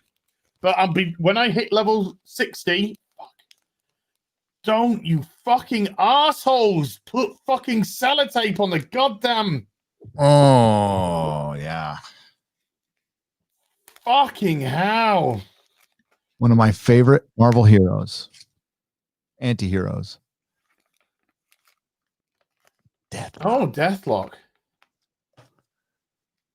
Yeah, when I hit level 60 on WoW, fuck, it's torn slightly. Oh, it's torn. That's why you don't do that. I know, it's stupid. Fuck it. I'll buy a new one. Oh no! Oh god, that sound makes it. Oh, It got fucking just stuck on. They stuck it on the front. Just had fucking way too much tape. Yeah. Oh, well, there again, these are just to read, so I don't care. Thrown over tape. This is so rad. So yeah, when I hit level 60, I'll be doing a video on my leveling experience and tell you what I think. Oh wow. I like Death's Head when Death's Head appeared in the Transformers and shit. Oh, and look. He's a black man. Oh my god. They existed before 2016. That's impossible. I know. That is impossible. Surely, if he didn't exist before 2016, he was a slave. Obviously. That's all SJWs know. 2016 and slaves. Mr. Tickle Trunk with 5 Canadian. Also, Gary, I subscribed to you 2+ years ago. I wish I could catch Friday Night Tights and other streams live like I used to. You deserve every bit of your success. Crushing it. You are crushing it. Thank you, Mr. Tickle Trunk. And I remember because like your name always reminded me of Mr. Tickle Teeth. The X-Files in the final season of X-Files, the last one they did. There was a great fucking episode. There was actually 2, but there was like one great, and it's Mr. Tickle Teeth or something like that. And it's a child character. It's fucking creepy as hell. What was weird is those weird last 2 episodes of X-Files had garbage, but then they had like classic episodes mixed in. Fuck yeah. Mask of the Phantasm for the longest time was the best Batman movie, and still might be the most accurate to the awesome. Yeah. It's awesome. Grem Paltakin with a $5 super chat. As I love it when you talk about the next generation, especially specific episodes. Gary, I love your reviews. Great stream. Sorry about your respective governments. Yeah. Fucked. We're all fucked. Ours is full of fucking buffoons, and Gary's is full of fucking old men. Yep. So Star Trek Discovery. Michael Burnham finds a source for the black box, so she decides to remember the ship took 3 weeks to get out there. They have 12 hours for Argith and the fucking Emerald Chain, but she gets in a book ship because she can't take the Discovery. Gets Georgiou to go with her. They have a little talk about Ash. Georgiou has a little pass out session, which means David Cronenberg. She had a flashback. David Cronenberg is obviously Section 31 from the Future Federation. He fucked with her. What happened to Ash in the series? Well, Ash is with Section 31 now, and I have thinking that Ash was probably Georgiou's son or lover or something in the mirror universe. By the way, last episode destroyed the Terran Empire. It no longer exists. Yeah. And going in the future was great. Great idea. Wonderful. Yeah. It's full of boring fucking shit. The future is full of boring shite. Yeah, more Doom Patrol covers. They are good for you. So they decide to go to the Emerald Shade planet. A 5'4" and a 5'6" woman. Between the two of them, they weigh 200 pounds. They're going there without security, and they fight hand to hand in a prison planet and win while handcuffed. So they get there. They meet Book. Book is fine. Oh, by the way, the cat fucking drove the ship out there. Saru has to ask Tilly. Tilly finds out. Okay, nobody finds out. They leave until Tilly goes to Michael Burnham's room and asks the computer, "Did she leave?" And they said yes. Like there was no alarms. There's a bunch of alarms when Big Book ship showed up, but when ships leave, that's fine. It's fine. People can leave whenever they want. It's okay. It's not like he gets logged or anything. So the ship that took 3 weeks to get there gets back in a couple hours. Mm-hmm. Yeah. Why not? Why not? And then why not? What, you got a problem with that, Gary? No, fuck. At this point, I don't, because it helps it end sooner. So an ugly show filled with ugly people goes to this ugly industrial thing where people are very inclusive intersectional slaves to a very inclusive and intersectional criminal organization, which doesn't like rape anybody at will or anything. They're very nice and they have a health and dental plan. But Book says in my quarters. You got the quarters. He's got a quarters. Oh, and he comes up with bombs out of fucking nowhere. They must have been stuck up his ass. Almost died of dysentery. Well, he's got no other fucking personality, so. Nope. Dollar store, Idris Elba. I think that's a bit generous. I think it is. Nice. I love these prestige formats that they came in. That they were. God, I love these. Comics was like, this was such a renaissance time for them. What was this? Early 90s. I don't know why for one, I mean, this is such a great story that they could adapt and turn into a very, very good fucking science fiction franchise if they got the right person to do it. I'm trying to see what year this came out. 1990.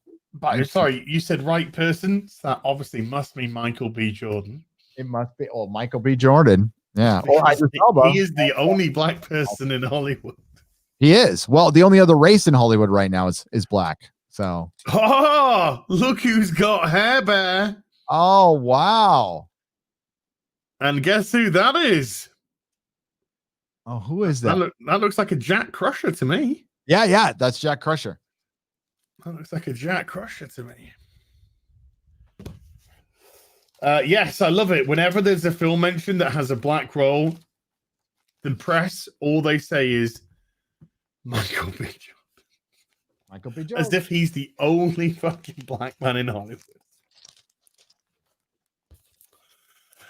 Oh, I love how racist they are. And they don't, well, they do know it, but they think it's beautiful. So fucking racist. By the way, the intersectionality of Star Trek, which we explained on Friday Night Tights, we went over it in detail. They have to couple the black characters together and the Asian characters together. That's why I think that Georgiou, her anchor to the Discovery, used to be Michael Burnham, but I think they changed it in the story because of intersectionality, and they wanted to connect her with another Asian actor. Now, it might not be a Chinese actor, just an Asian actor, which would be, I believe, Ash, right? They mentioned Ash. I could be wrong. I don't know exactly. Well, Ash looks like Asian, Pakistan, Asian, Indian. Yeah, that Asian. But they might see. They don't see these are the people who say Latinx. So I'm trying to think through their very racist mind. It's hard for me, to to get as racist as Alex Kurtzman, but you got it. All you have to do is Gary, I'm putting you on the spot. Gary, I am putting you on the spot. Okay. Please name the Asian male character who appears on the bridge in Discovery. I can do it now. Reese. I am the clue. Please name the black male character on the bridge in Discovery. Bryce. I ain't got a fucking clue. No, I learned that this season by going to IMDb and actually looking it up. Bryce. I haven't got a clue. I don't even know what the helmswomen are called. Oh no, you need to know. You got to address them. The black man and the Asian man who high five and smile and nod in approval. That's all they do. But they're in a. It's intimated that they're in a relationship together. Oh my God, they're so.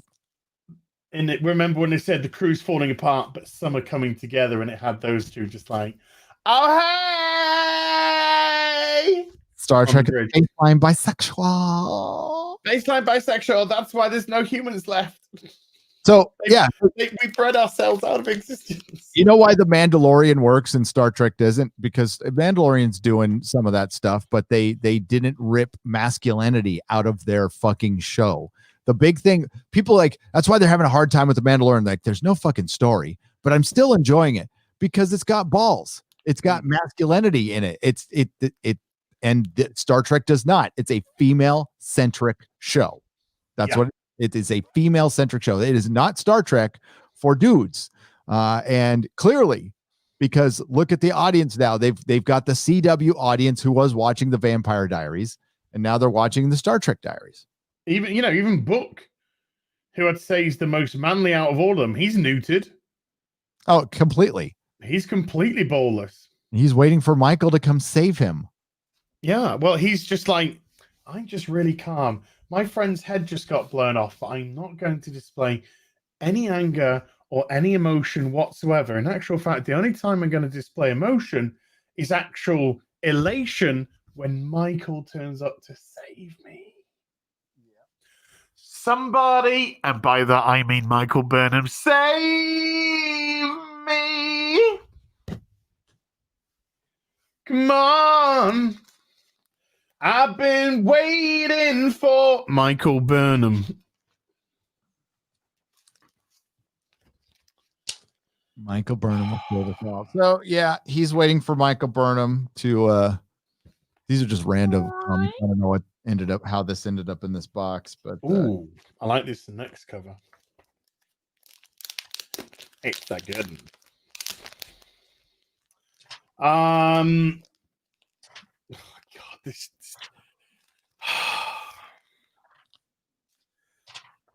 Doctor Who, Star Trek, Star Wars for the most of it, apart from Mandalorian. All gone now. Yeah. Comics gone. Comedy gone.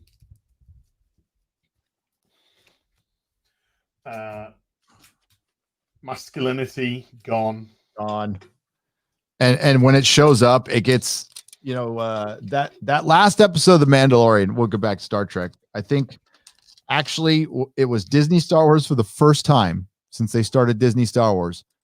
Like, to me, legitimately pulling off what they wanted to pull off. And it was done by accident. It was done by pure accident. And it was done because they were forced to hire a professional instead of hire intersectionally. They were forced to get Jon Favreau. And there was probably conversations like, God damn it.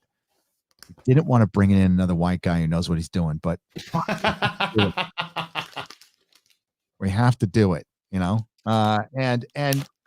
I disagree. I must confess. I think they said we do need to bring somebody who knows what they're doing in. Oh yeah, but the best person for the job was Jon Favreau. Yeah, and Jon Favreau is a big old yes man to Disney. Let's be real, but like Jon Favreau should have been in charge of Star Wars from the beginning. J.J. Abrams gets paid a lot more than Favreau, and Favreau's a better director. He's proven more. He was our co-architect of the real MCU at Paramount. He's done Swingers and Made. J.J. Abrams hasn't done shit. He's a fucking hack. Oh my God, it's a deadly dilemma. Yeah, but JJ's got lens flare. He's got lens flare, and he babysat Spielberg's kids while Spielberg was mock sacrificing children to Moloch, and Alex Jones was watching. I'll eat your ass. I will. Hey, Eat your ass. Oh my God, you don't know how many calories there are right now. Probably a lot. In my ass. Graham. Oh, we said that one. Cartoon Man 154 with a £2 super chat. Major Grin did a clip on STD stealing Game of Thrones scene. I've seen a bit of Major Grin. I quite like it from time to time. I quite like a little bit of Major Grin from time to time. Brewhouse Box for $2 super chat. Happy birthday, Encore. Whose birthday? If it's your birthday, happy birthday. Mark C with a $10 super chat. Thank you, Mark. Today, I just received the complete collected edition of Wallace Wood's European Naughty newspaper strip, Canon. If Kirby is king, then Wood was second to the throne and maybe a better artist. Wood was a better artist. There's no doubt about it. But as far as like drawing human beings, Kirby had his style, but Wood was better. Oh my God. It's LaForge versus LaForge. Not LaForge versus LaForge. Bum, bum, bum. Parallel lines. Parallel lines. Going through my mind. Go to the prison place, and the Emerald Syndicate's the head Osiris nephew is in charge, and he's a dumbass, and they convince the dumbass that they have some dilithium to sell, so he lets him down and just fucking walk around the prison yard. He's a little suspicious at first, but not that much. Giorgio's doing her overacting. It's fucking awful, and they dick around. I mean, they do this, whole plan this for like what it feels like 10 minutes, like most of the episode. Book connects with Michael Burnham. He says he's got the black box, and then I'm going to get you out of here, and I'm going to come save you. So the woman had to come save the man. Saru had to get permission from Tilly to rat out Michael Burnham. That's what he does. He finds out she's gone, and he's confused. So he goes to fucking Tilly, the captain of the ship, to ask if it's okay to rat her out to the admiral. And Tilly says it's okay. Don't worry, it gets worse. But if I was in her shoes, Gary, I would have done exactly the same. Because Mikey's always right. He's always right. So there's a big present break. There's a side thing with Ren, who's an Andorian who got his antennas cut off, and I don't even know if you can. I know they grow back, but I don't know if they can function without them. No, his weren't growing back. His weren't growing back? No, they were clearly not growing back. You could see where they cut the antenna. And he's supposed to be the weak white man anyway, that's going to get saved by the black man, while the black man gets saved by the woman, because we're thinking intersectionality, intersectionality wise or something. And there's a big firefight, of course. Book, who is a prisoner, who has a disc in the back of his neck that can explode your head. Oh yeah, and they ripped off that whole scene from fucking Running Man, where they need to test the perimeter. So he shoots at the guy, and the poor Asian guy runs past the perimeter, and his head blows up, and nobody really gets that upset about it. A little bit, but later on they break out because no, they forgot about him in 30 seconds. 30 seconds. He was not even like, they were off to the races.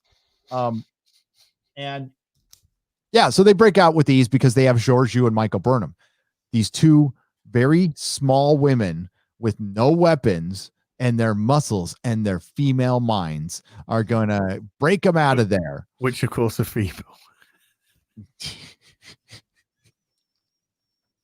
Where's the trigger?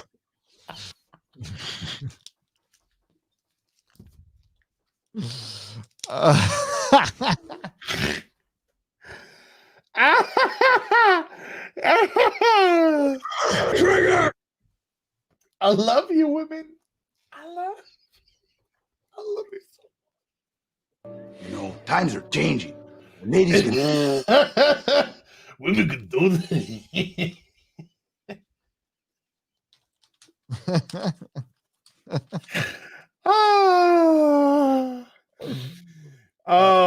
You know, Josh in love. You know, Joshing sweetheart. Now put kettle on. Be a good one. Yeah. So where were we? Oh, then out. Michael Burnham and Giorgio fight the Emerald Chain with their handcuffs on and their 5'4"ness and their 101 pounds, beating up men who are a foot taller than them and 100 pounds more with absolute ease. As a matter of fact, Giorgio passes out and Burnham takes on two of them at one point. Giorgio has another flashback. Why not? Why not? At this point, why the fuck not? Why not? Why And not? they beat them, and there's still like half an episode to go. Yeah. We've run out of story. Brooke's ship looks like shit. Looks like a giant slab of metal. I mean, it's stupid. Yep. And The ship designs are god awful in this series. I think Discovery looks like arseholes as well. it's garbage. Horrible looking ship. Just it looks like a fucking bottle opener. Can you not CGI the suit on me? That was funny. That was really dumb move. Yeah, so they escape. We find out something's going on with Giorgio for a while. It probably has something to do with the Terran Emperor being gone, or this connection to a person on the Discovery who's no longer there that I believe is Ash, or maybe Reese is her kid because Asians and the fucking Star Trek is racist, so they need to pair up. Well, you notice that it's gonna be Charlie. yeah. And they had to have the gay couple with the gay couple, right? So Stamets obviously had a whole side scene with Adira. I'm sorry, they're not really gay because that's a boyfriend. So it's a. But did you like the way that they talked about the scene that they just had? Yeah. Yeah, they just I just had a scene with this girl, and I'm just going to tell you about the scene I just had with the girl. We know, we fucking watched it. We watch it, and yeah, and he repeats like she trusted me, and yeah, he tells you everything that we just saw, and it was to fill time. These fucking yes, they just needed to kill time. That was exactly it. What's a good way to kill time? Well, let's get the two gay guys in bed together so people can't complain, because then we'll just call them homophobic. Yep. And then we'll just literally repeat the scene we had in the cafeteria, but between these two. And they'll be talking about the scene in the cafeteria. I mean, they're such fucking fraud, and they do it right out in the open. And the CBS board must be like a bunch of mouth breeding. They probably have drool cups. Get in there, cut man. Yeah, you got that. That was that episode, a good episode. That's that fucking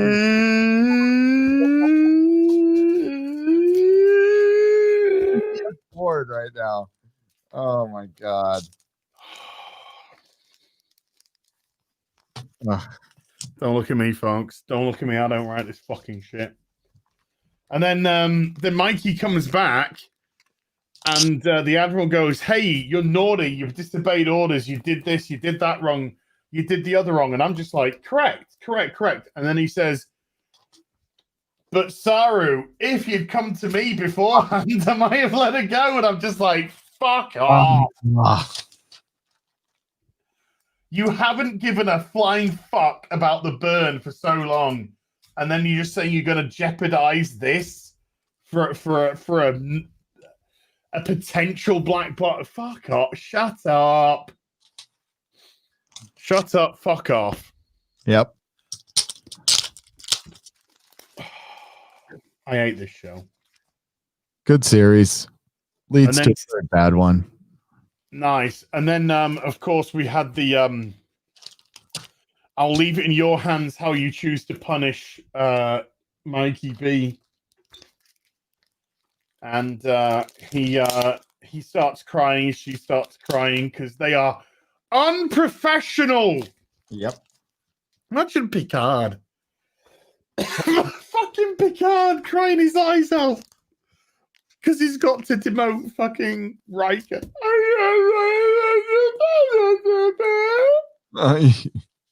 Well, I'm so sorry. I'm so sorry. I don't think about you. Number one. I always like calling you number one. Number one. Number one. Now I'm gonna call you number two. Because you're poopy pants. Poopy pants, man. Poopy pants. Oh, fucking hell. So yeah, he demotes her and they both crying, and then she turns around and she says, Saru, you're doing the right thing. I'm like, fuck off! I know. Fuck off, you fucking obnoxious bitch! Oh, shut your fucking mouth! One of my employees said that to me. I'll be like, oh, you know what? No, I'm not. You're fired. Fuck off. You're out. You're fucking fired, bitch. Get the fuck out of here. You fucking obnoxious last word saying fucking cunt face. Fuck off. Nice. Damn, lovely covers. Damn, lovely covers. This was right before the beginning of the end, folks. As a matter of fact. Damn, I swear to God, I saw a woman with tits. Oh, yeah. Oh, dude. Holy shit. 2 women, at least 2 women with tits. 3 women with tits. And this was a good Bendis book. And that's Copiel. Is that how you say his name? The covers are fucking awesome. And hasn't been a good Bendis book for a while. I'll show you right where Marvel ended. This is like, okay, this was my last year was 2012. 2013 was my last year, but it was Avengers versus X-Men. It all went downhill after that. It went into Marvel Now, started out a little bit okay. Then this is when Axel Alonso came on board and just everything. Axel fucking Alonso. I'd even forgotten his name. Asshole Alonso. Asshole Alonso, baby. Asshole Alonso, I like it a lot. That's good. I like it a lot. Hey, you guys want to get some flashbacks here? Some bad flashbacks. There you go. Oh, Gail Simone, Batwoman 1, Adam Hughes cover. Yeah. This is some random shit I'm finding in here. Yeah. Don't worry, folks. That is not good Gail Simone, by the way. No. This is all. She's way past anything that was half decent by now. In actual fact, Batgirl has now happily been destroyed as a character in DC. This is a damn good story by Garth Ennis, Derek Robertson. Is the origin of the Punisher, trapped in a Thorian web, where he was born. Essentially, there's a little voice talking to him, and it's really good. But yeah, like this is I'm just gonna have to go AFK for a sec. Yeah. My headphones are off, so I can't hear. That's why. As is this. Oh my God, Marvel fans, with Trouble, fucking Trouble. Mark Millar's Trouble. That is supposed to be Aunt May and Peter's mom, and it's and it's supposed to be like a Gwen Stacy, Mary Jane situation, except Aunt May and Peter. And then I don't know what models they got, but it looks like, for one, that looks like a man, baby. This one right there looks a little bit like a man. I'm just saying. That's okay. It's okay if that person made that decision and it makes them happy. But that looks like a man, baby. I ran out of boards. I need my boards.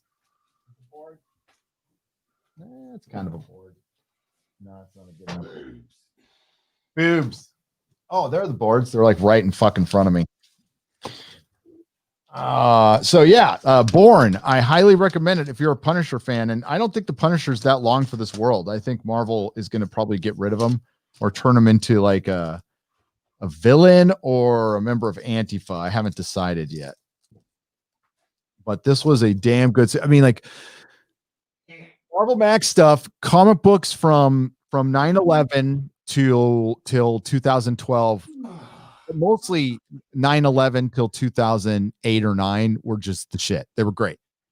So I know Razor Fist did a very good video talking about how they avoided the Marvel way, but it worked for a while. It was a needed change. The problem is editorial. Well, Disney was the problem. Once they got there was less oversight and they didn't need to make as much money.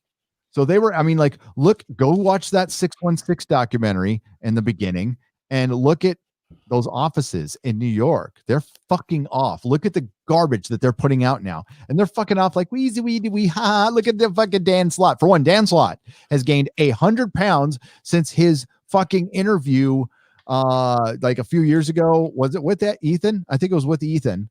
I saw a live stream. He's gained 100 pounds since then. He is like double his size. The man's gonna die. The man is gonna die. He is unhealthy. He needs to stop doing that. Whatever he's doing, maybe stay off of Twitter. Yeah. No. Better yet, stay on Twitter and stop writing comics. Just get off of comics and stay on Twitter all day, and I'm fine with that. I just ran out of boards. I thought I had some more boards. Bollocks. I only had 1, 2, 3, 4, 5, 6, 7 to go, and I ran out of boards. Oh, we're good. I checked the hand you over. I didn't get that Conan run. I just I gotta stop. I had to stop spending money with YouTube and the potential thing that's going on in December, and one of our cars just died.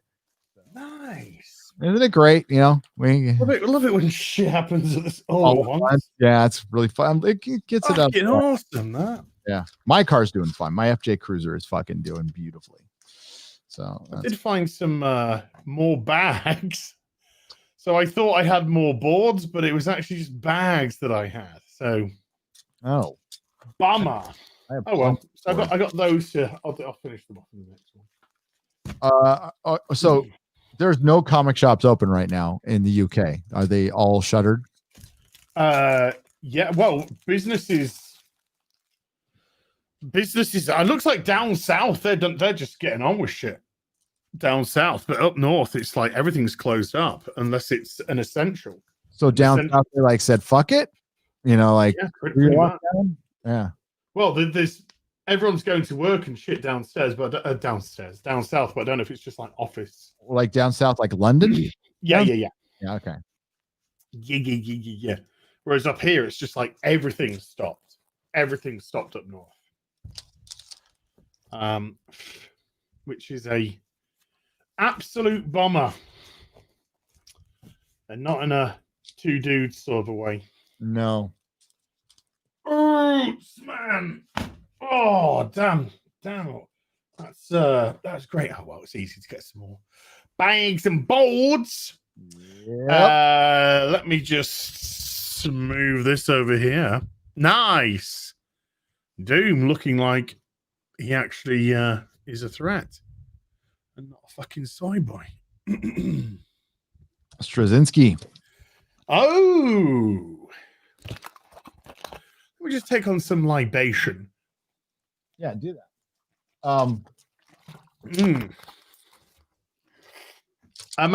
Right, where do we get to? Ken Blair with a 3 Canadian. Hail awesome dudes. Expanse ending with season 6. Boo. Did they say that? I'm not surprised. What's the next one coming up? Is it season 5 coming up next? Yep. Yeah. Well, that's NerdBot, Den of Geek. The Expanse ends with season 6. Cass Anvar not coming back. This is news. We were torn to report because Amazon has announced The Expanse has been renewed for 6th season, but it'll be the last. Hang on.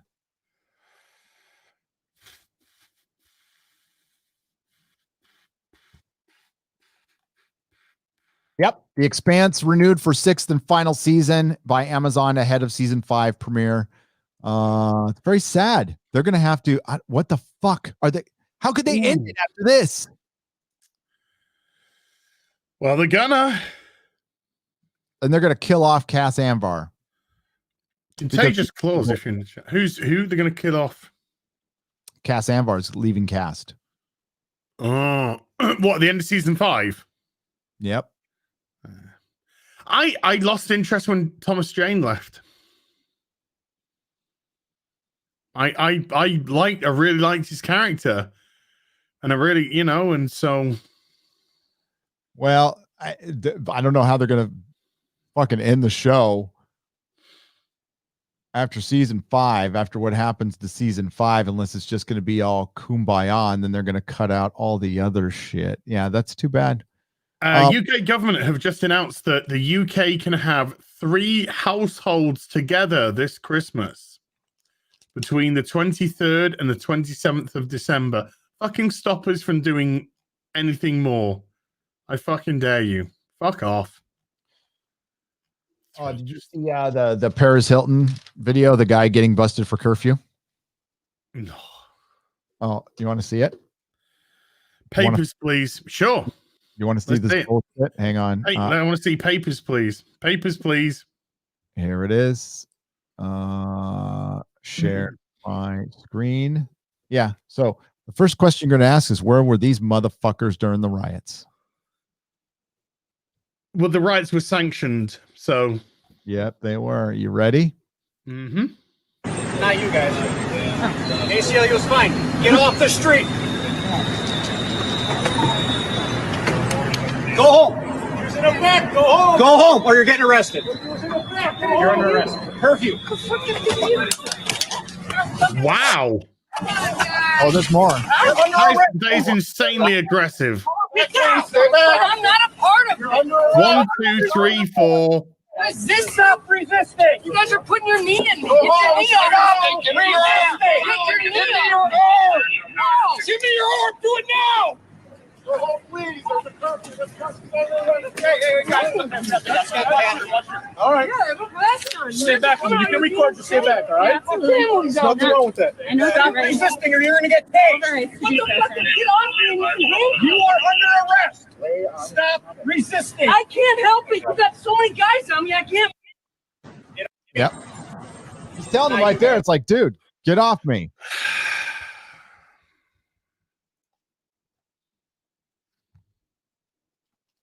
Hey, cops. Any cops watching? I wouldn't keep doing that. I wouldn't keep doing that. This is why I don't worship cops. I'm fine with not defunding them to keep my neighborhood safe, but if they're going to come out and do shit like that, I was completely against the militarization of the police. Well, that guy was way too aggressive all from the start. All of them were, and they're in fucking riot gear. Mm-hmm. Yeah. Cops, don't do that.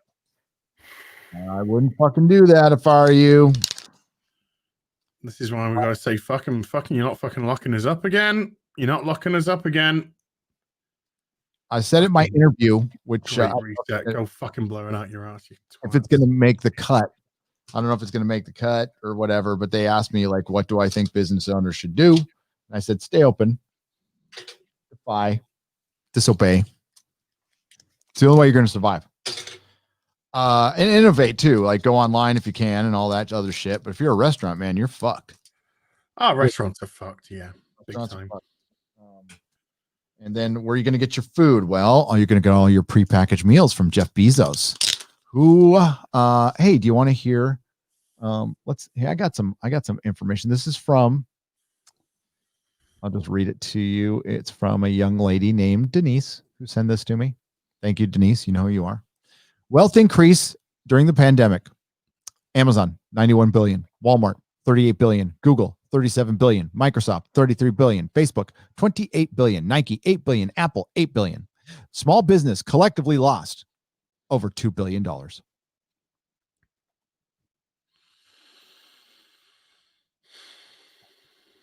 I'm a little angry. And then entertainment's essential.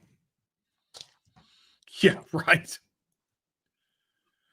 Yeah, right. Form resentments, and you're going to get like real class resentments now. Like this shit's going to start getting real. Oh yeah. Dear God. And you experienced some of this in the UK, dude. All right. So throughout the whole Ireland thing, right? There was innocent people getting bombed. and one side would cheer it. Like when a guy would go in and blow up a restaurant with a couple kids, a mom, like there were some people who like genuinely liked that, thought it was a good move, you know? Oh, Sinn Féin. It's called Sinn Féin. Yeah. And it's going to start happening here.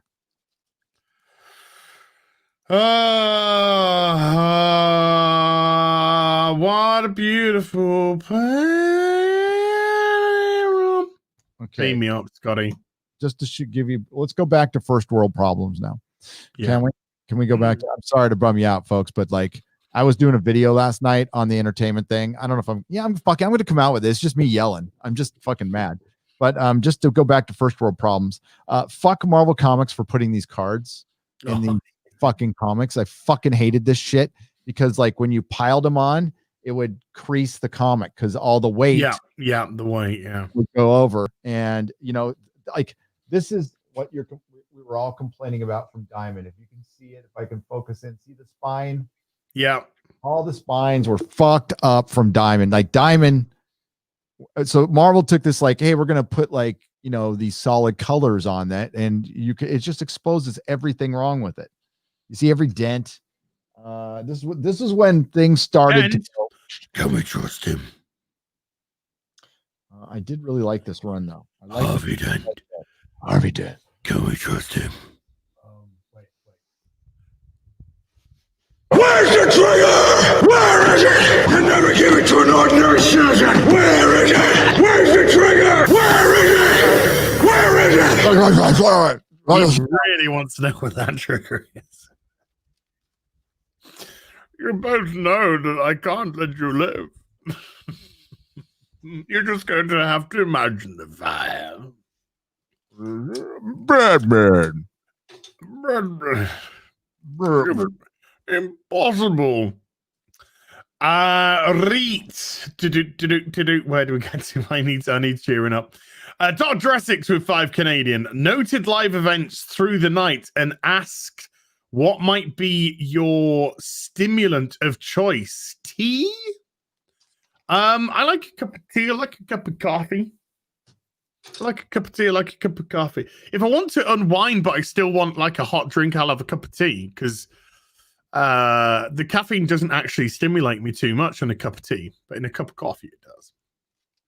On a rare occasion, that's why like this is the only caffeinated coffee that actually affects me. I can like last night I was supposed to talk to Lady Gravemaster. I was going to talk to her, and I made a cup of coffee, and I fell asleep right after I drank it. Decaf so all the time. No, it's real. It's real. Oh no, it affects because I have the hyperactivity, the ADHD. It does affect me differently. But it has an opposite effect. That's why, you know, that when they give people, before they diagnosed ADHD was hyperactivity, they used to diagnose people with like Dexedrine, which is fucking speed, because it affects them differently. All that shit. Nice. I'll have some tramadol, please. Yeah, exactly. Some jellies. I'll have some jellies, please. Nice. Ooh, nice. It's a good cover. Mark C with another $5 super chat. About to put together an all 63 issue run of Legion of the Superheroes Volume 3, aka the Baxter series. Nice. Lonnie Webb with a $5 super chat. Hail, gents. I have 3 days on Destiny. Mountain Demon at IGG. I just need $61. Plenty of freebies. Go check out Destiny Mountain Demon on Indiegogo, folks. Just $61 away from their goal, and they got 3 days left to do it. Go check it out. Have a look. See what it's like. Tell me. Lady Gravesmaster, naughty, with a $5 super chat. Gonna see Fat Man with Mel Gibson tonight in theaters. Love you both dearly. Now hush and take my money as. God damn it. I'm a fan of both of you first and forever. God bless. She's an absolute sweet. She sent me a fucking coffee machine. Dude. Remember when Bendis came? And then I just want to toss that in the garbage. Bendis came all over Superman, all right? He fucking wanked it all up. His Superman run is terrible. Oh, it's awful, man. It's god awful. Fucking garbage. Did you see him fucking confess his secret identity to the world? Oh, my God. I'm actually Clark Kent. And really, I just want to do some reporting work. So if you just kind of leave me alone while I'm doing Clark Kent stuff and I'll do Superman. It's like, fuck off, you fucking dick cunt twat. One of my favorite heroes, Union Jack. Oh, I fucking hate Bendis. Yeah, cod piece right there. Oh, yeah. Alex Ross stuff is just beautiful, dude. I love his fucking paintings. I love these Invader covers. Like, look at this shit. Hang on. His Kingdom Come shit is just incredible. Incredible. Damn. Tick ties save lives. She's saving a life right now. She's saving a lot of lives right now. God damn. This is awesome. Nice. Yeah, shit looks great. Dynamite, co-production of fucking sellout knee bending assholes. Lovely, lovely.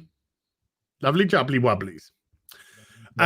Darth Gorebag with a $23.23 super chat. Last week I was holed up in hospital with pancreatitis related to my gallbladder issues from last month. Worst pain of my life. Hearing about that movie getting a probable Oscar ruined my hospital stay. Dude, I know exactly how you feel. I actually had my gallbladder removed. It was spewing stones all over, and it was tearing my insides apart. So I had to have it removed through keyhole surgery. So I've got like a scar here, and then a scar here, and a scar here, and then my belly button's been slit open where I had the keyhole surgery. So I've got my keyhole surgery scars for that one. But yeah, doctors say it's like one of the worst pains a guy can go through. It's like childbirth for a guy, he said. Son of the Wolf with a $5 super chat. Hail as and hail Gary. Love it when y'all go live together. Love it when y'all go live together. The real dream team right here. Yeah, we're just gonna have a huge house together. Yep. Black Tiger 001 with 20 Canadian. MFK round 33. Well, first of all, let's see if we can work out one of these. Yeah, if we can make sense out of it. Lover edition. Wife, girlfriend, one night stand. Already love it. Yep. Yennefer, Witcher 3 version, thank God. Either Jack or Miranda, Mass Effect 3 version. Tifa. No, Jack isn't a guy, Gary. Bonus round. How would you pull them from Geralt, Shepard, and Cloud? I don't even know who's Tifa. Oh! Antifa? No. Fucking hell, dude. Let me show you Tifa. Yeah, I got to know who these people are. Like, I don't game. Tifa is a computer game character who I think I'm actually in love with. Let me just here's some Tifa. So let me just share screen. I'm so glad I didn't call this something immensely perverted. That one there. Douche, there's Tifa from Final Fantasy VII, dude. He'll know when he looks up. Oh. Yeah, she's cute. I like her. Yeah, I would definitely. So we got Tifa, then who's the other one? Then we've got Miranda or Jack from Mass Effect 3. Essentially, Miranda in Mass Effect 3 was modeled after Yvonne Stradowski. What's she called? Yvonne. I'll let you know. Miranda Mass Effect. Let's get Right. Yvonne Strahovski. That's basically who she was made after, and she did the voice for it. Let me get an image for you. She's got the greatest ass in history. Let's find a nice Miranda. Okay, there we go. Hold on. Let's do that image there. All right. Oh, fuck off, Pinterest, you fucking twat knuckle. Hey, Pinterest. Oh yeah, baby. That is who is right. Gary, who is that on the front? No, who is that on the front? On the front? Mm-hmm. Huntress? Yeah, that is Helena Bertinelli as Batgirl. Yeah. And it's drawn by, hang on, because this is my, I just dug this out. It's my certificate. It's my wizard dynamic. Wizards. But that's the one where it explains the whole story once it's been revealed, but you didn't know before then. One with big tits. Hold on, here's one for you. Here's a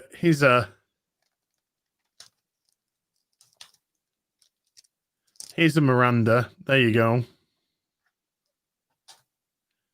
Mass Effect 3. Okay, so I have to marry one, I have to screw one, and then one night stand one. All right. So the rules are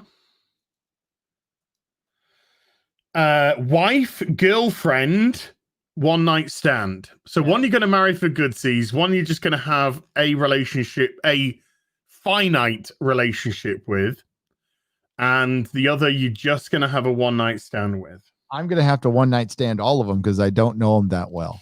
I might like maybe have a relationship with I don't know. No, you said Yennefer's kind of is Yennefer in Witcher 3 kind of a pain in the ass? Yennefer is a bitch in general. Yeah. Yeah. No, thanks. No, I just one night stand them all because I don't know them. You do the pickings that you know. I'd one night stand Yennefer. I would girlfriend Miranda, and I would marry Tifa. All right. Without any hesitation. I love Tifa. Tifa! You love Antifa. I just heard you say that. I love Antifa. Andrew Bins with a $5 super chat. We have a Polish cultural center in my city. It's an empty building. Oh! Hey-oh. Joseph Nash with a $2 super chat. Toss a coin to your Witcher. There you go. More we've got to the Polish segment of the stream. Yeah, we did. Bamagrad. Oh, yeah. Bamagrad with a $5 super chat. Hail Az and Gary. It looks like they are bringing back Captain Jack to save the Earth for Doctor Who's festive episode. Too little, too late. Yeah, didn't they bring him back in the middle of the season and the ratings went down? Well, that's pretty much what happened. Yeah, but we know why they're bringing Captain Jack back. To save the show's ass? No, because you know why. Demographic hits another hits demographic. Oh yeah, he hits he's the pansexual. That's the only, and they fought, people wanted him back for so long. People were dying for him to come back and meet fucking Matt Smith's doctor. And there was a lot of opportunities to bring that. Like A Good Man Goes to War would have been a perfect episode to bring Captain Jack back in, and you didn't fucking it was dumb. And like after Torchwood, which was so serious, like you're gonna fuck that off by bringing him back, and are you not gonna mention anything about Torchwood like at all? Probably not. Nope. And he's probably only gonna be in it for a little bit. The whole dude, it's not too little too late because the show's dead. Yeah, it's late. It's just late. Yeah, it's just late. This conjurer. Sorry. No, it's all gravy, dude. Ironcaster with a $5 super chat. Speaking of French comics, look into Delcourt Comics. Great fantasy comics. Dwarves, elves, orcs, and goblins and mages are a few series I recommend. Nice. Mark C with another $10 super chat. Speaking of French comics, there you go. My wish is to have a deluxe translated version of Blueberry, drawn by Jean Guillard, aka Mobius. It took 2 Frenchmen to create the greatest West comic book ever. Yeah, Blueberry, yeah. As heard of that. Not read any, but as heard of it. Oh, come on, YouTube. Don't fuck up on me now. Got a white screen. Bit racist. There we go. I'm having to smash this because I am very aware of your time scale today, Gary. Black Tiger 001 with 5 Canadian. So a dad's most important job is to keep his daughter off the pole has a whole new meaning to me now. Yep. Lost them all. Back onto the Polish jokes. Back the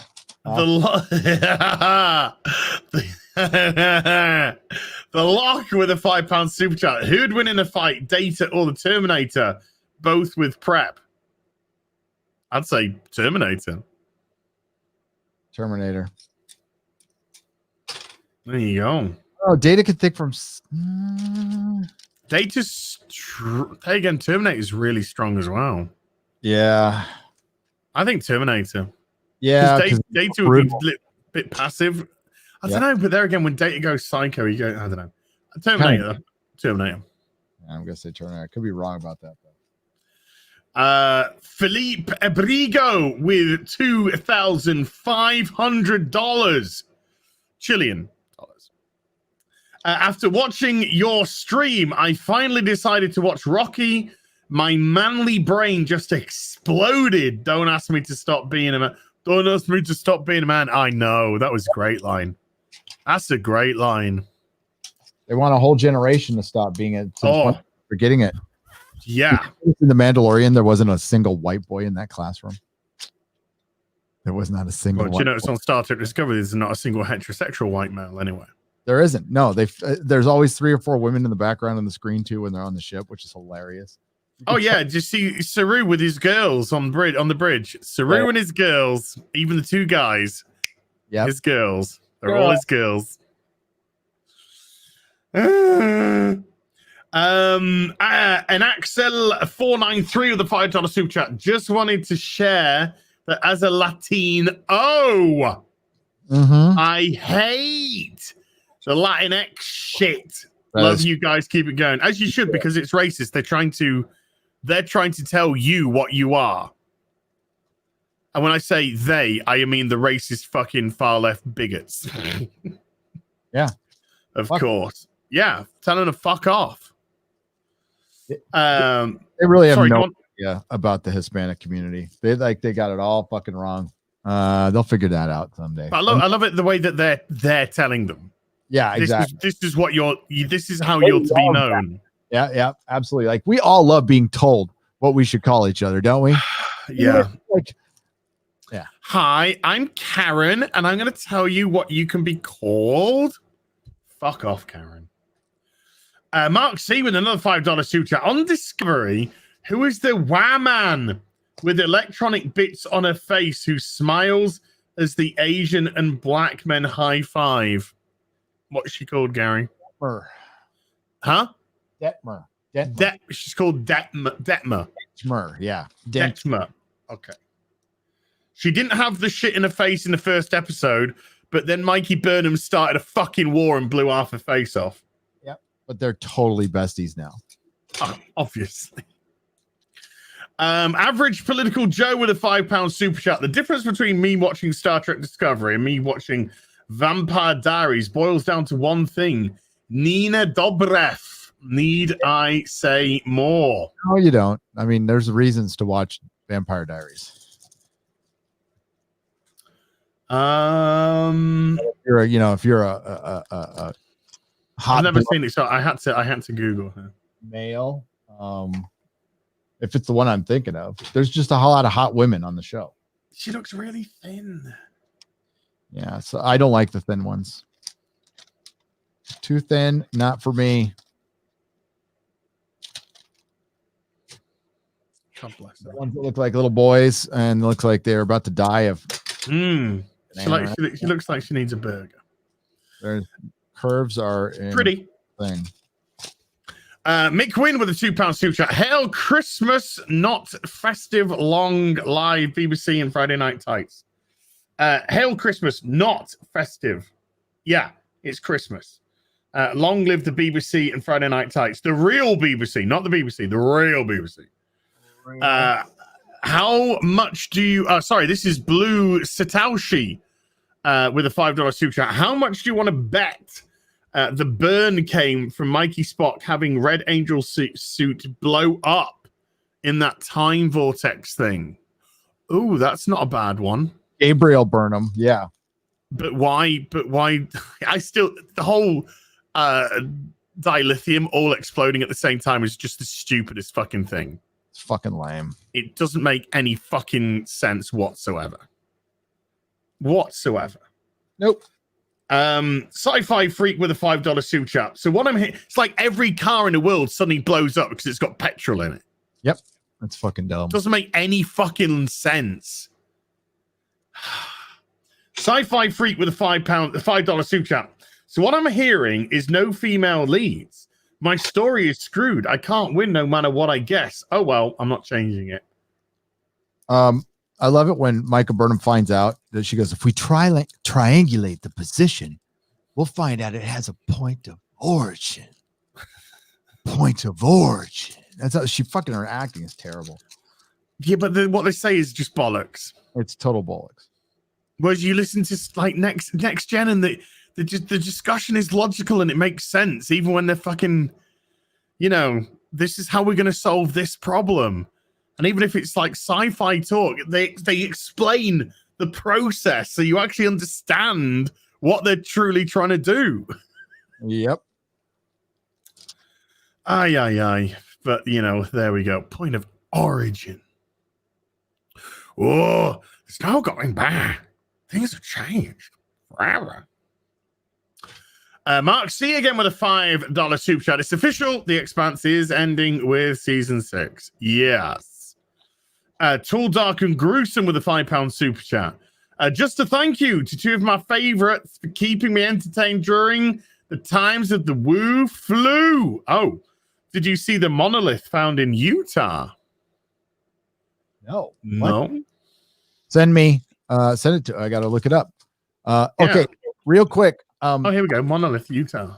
I think I said all last year when I was telling the Expanse to go weekly, to go fucking weekly for season 3 or 4, and they didn't. And I said, guess what? When they come back, because they announced season 5, they're going to announce the next season will be their last, and it is, and it's because they didn't go weekly in season 4. Oh, this is got to be a hoax. Yeah. Monolith. Oh, this is this got to be a hoax, man. This is that doesn't just appear in the Utah desert. Somebody put it there. Come on.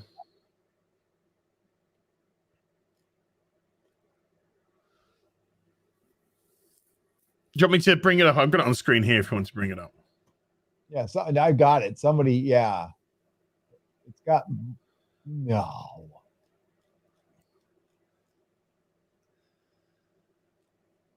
It's in the New York Times. It's in everything. So I've got the BBC here. It's total fucking hoax. Somebody's dumped it there. It's a complete hoax. Probably art. They said it's probably art. Yeah, it's somebody going, I'm being artistic. I was just we have a map location of where it is. Just happened to be found by helicopter, whatever. Okay, Inquisitor is out in the middle of the desert. He described like it is in the middle of the desert. That's fucking awesome that somebody did that. But here, let me look at the bottom. Bottom. Why are you doing that? Inquisitor Seraph with a $5 super chat. People need to stand up for themselves. I am willing to risk my life for those I care about. But at this point, I ask myself if it's even worth saving sheep. Can't save sheep. Sheep go to the slaughter. Wow. Tactical is practical 10 with 2 Canadian. Not my force. Be visible to help, not suppress. Yeah, those officers were completely out of line. Absolutely 100% out of line. Yeah, this is man-made. There's bolts on each side. Like if this was a real monolith, like with apes around it and shit. Yeah, there's like it's curved. And it does. Wow. How'd they get it in there? It does. Well, when a man loves a woman. Share the screen. Okay, because here, I'll share the screen with you real quick.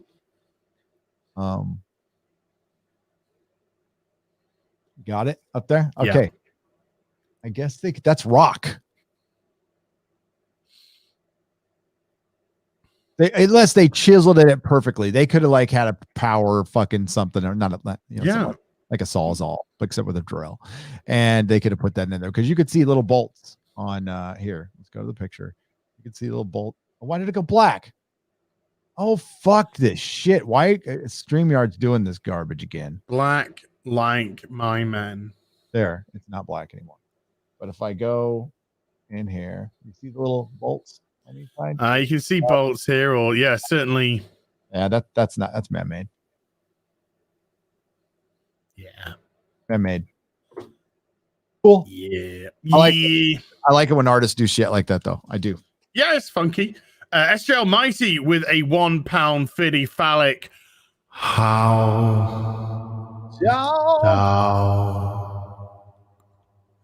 And then SJ Almighty with another £1.50 phallic banana. Imperial Lumpai with a $5 super chat. Hail! Hope you're both doing well. You guys should check out the vid of a health inspector and the cops being shouted out in New York. People having enough. People should have enough. This is ridiculous. The world's been fucking jailed all year for fucking bollocks, which is barely fucking harming people if you really look at the figures, but whatever. Never mind the fucking fake figures. Sanctissimus 1 with a $50 super chat. Thank you. Being Curious Heels, have you ever played Dungeons and Dragons? And if so, do you like it? I have never played Dungeons and Dragons in my life. It's something I've always missed out on. Sad face. Because I've just never had the network to do it, you know? I didn't. Never had the network to do it. It's not the kind of thing that my friends apart from me were into. Yeah, you're all out of focus, mate. So sorry, but thank you for the super chat. Rob Altis with a $5 super chat. Did you guys read the Prisoner comic run? Just got it. Yep. Swinging Cod with a $5 super chat. I was started out on Dexedrine at 5, switched to Ritalin at 7 to 18. Yep. And had to spend 4 months fighting to get in Navy for having taken it. Yep. There you go. That's ADHD stuff, folks. So that the normal person takes that, and you are like, hey, like you're fucking on speed trip. People like me take that, and it just mellows us out. Acts as a Swinging Cobb with another $5 super chat. They follow it by saying, "Don't let the schools force your kids onto ADHD meds. It eliminates options and delays their learning to deal with it." Yep. True facts. Nope, Darth Gorebag with a $5.55 super chat. Aerith has been my other true love since the 1990s. She holds the most special place in my heart. Video game girls doing it for themselves. And Nataku, 26 with a $5 super chat. That Latinx, excuse my words. Casey Valen para la malita C. Love the stream and as suffering in souls. I don't know if I butchered your beautiful language. I'm so sorry if I did. Kevin Aparicio with with a $5 super chat. First time super chatter. Yeah, popped your cherry. Love both of you. Question for Gary. You made a comment about wishing someone would rather remake Uber Alles with Newsom. Serious? Yeah, I've been retooling the lyrics myself. It's quite easy, but yeah, somebody should cover California Uber Alles with Newsom. It's like right there in front of you. Do it. Boom. Okay. And then finally we have San Antonio Rose with a $5 super chat. Hey guys, Gary, what kind of boxes do you use to store your comics? Can you show us one? Yeah. Do you want to get out for us, Gary? I'll get one. I'll get one for you. Hang on. Yeah, boy. Hang on.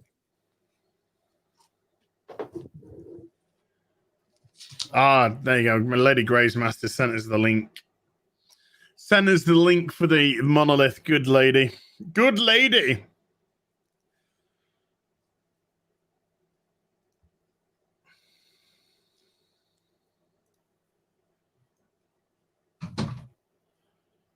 Sorry, I just totally zoned out.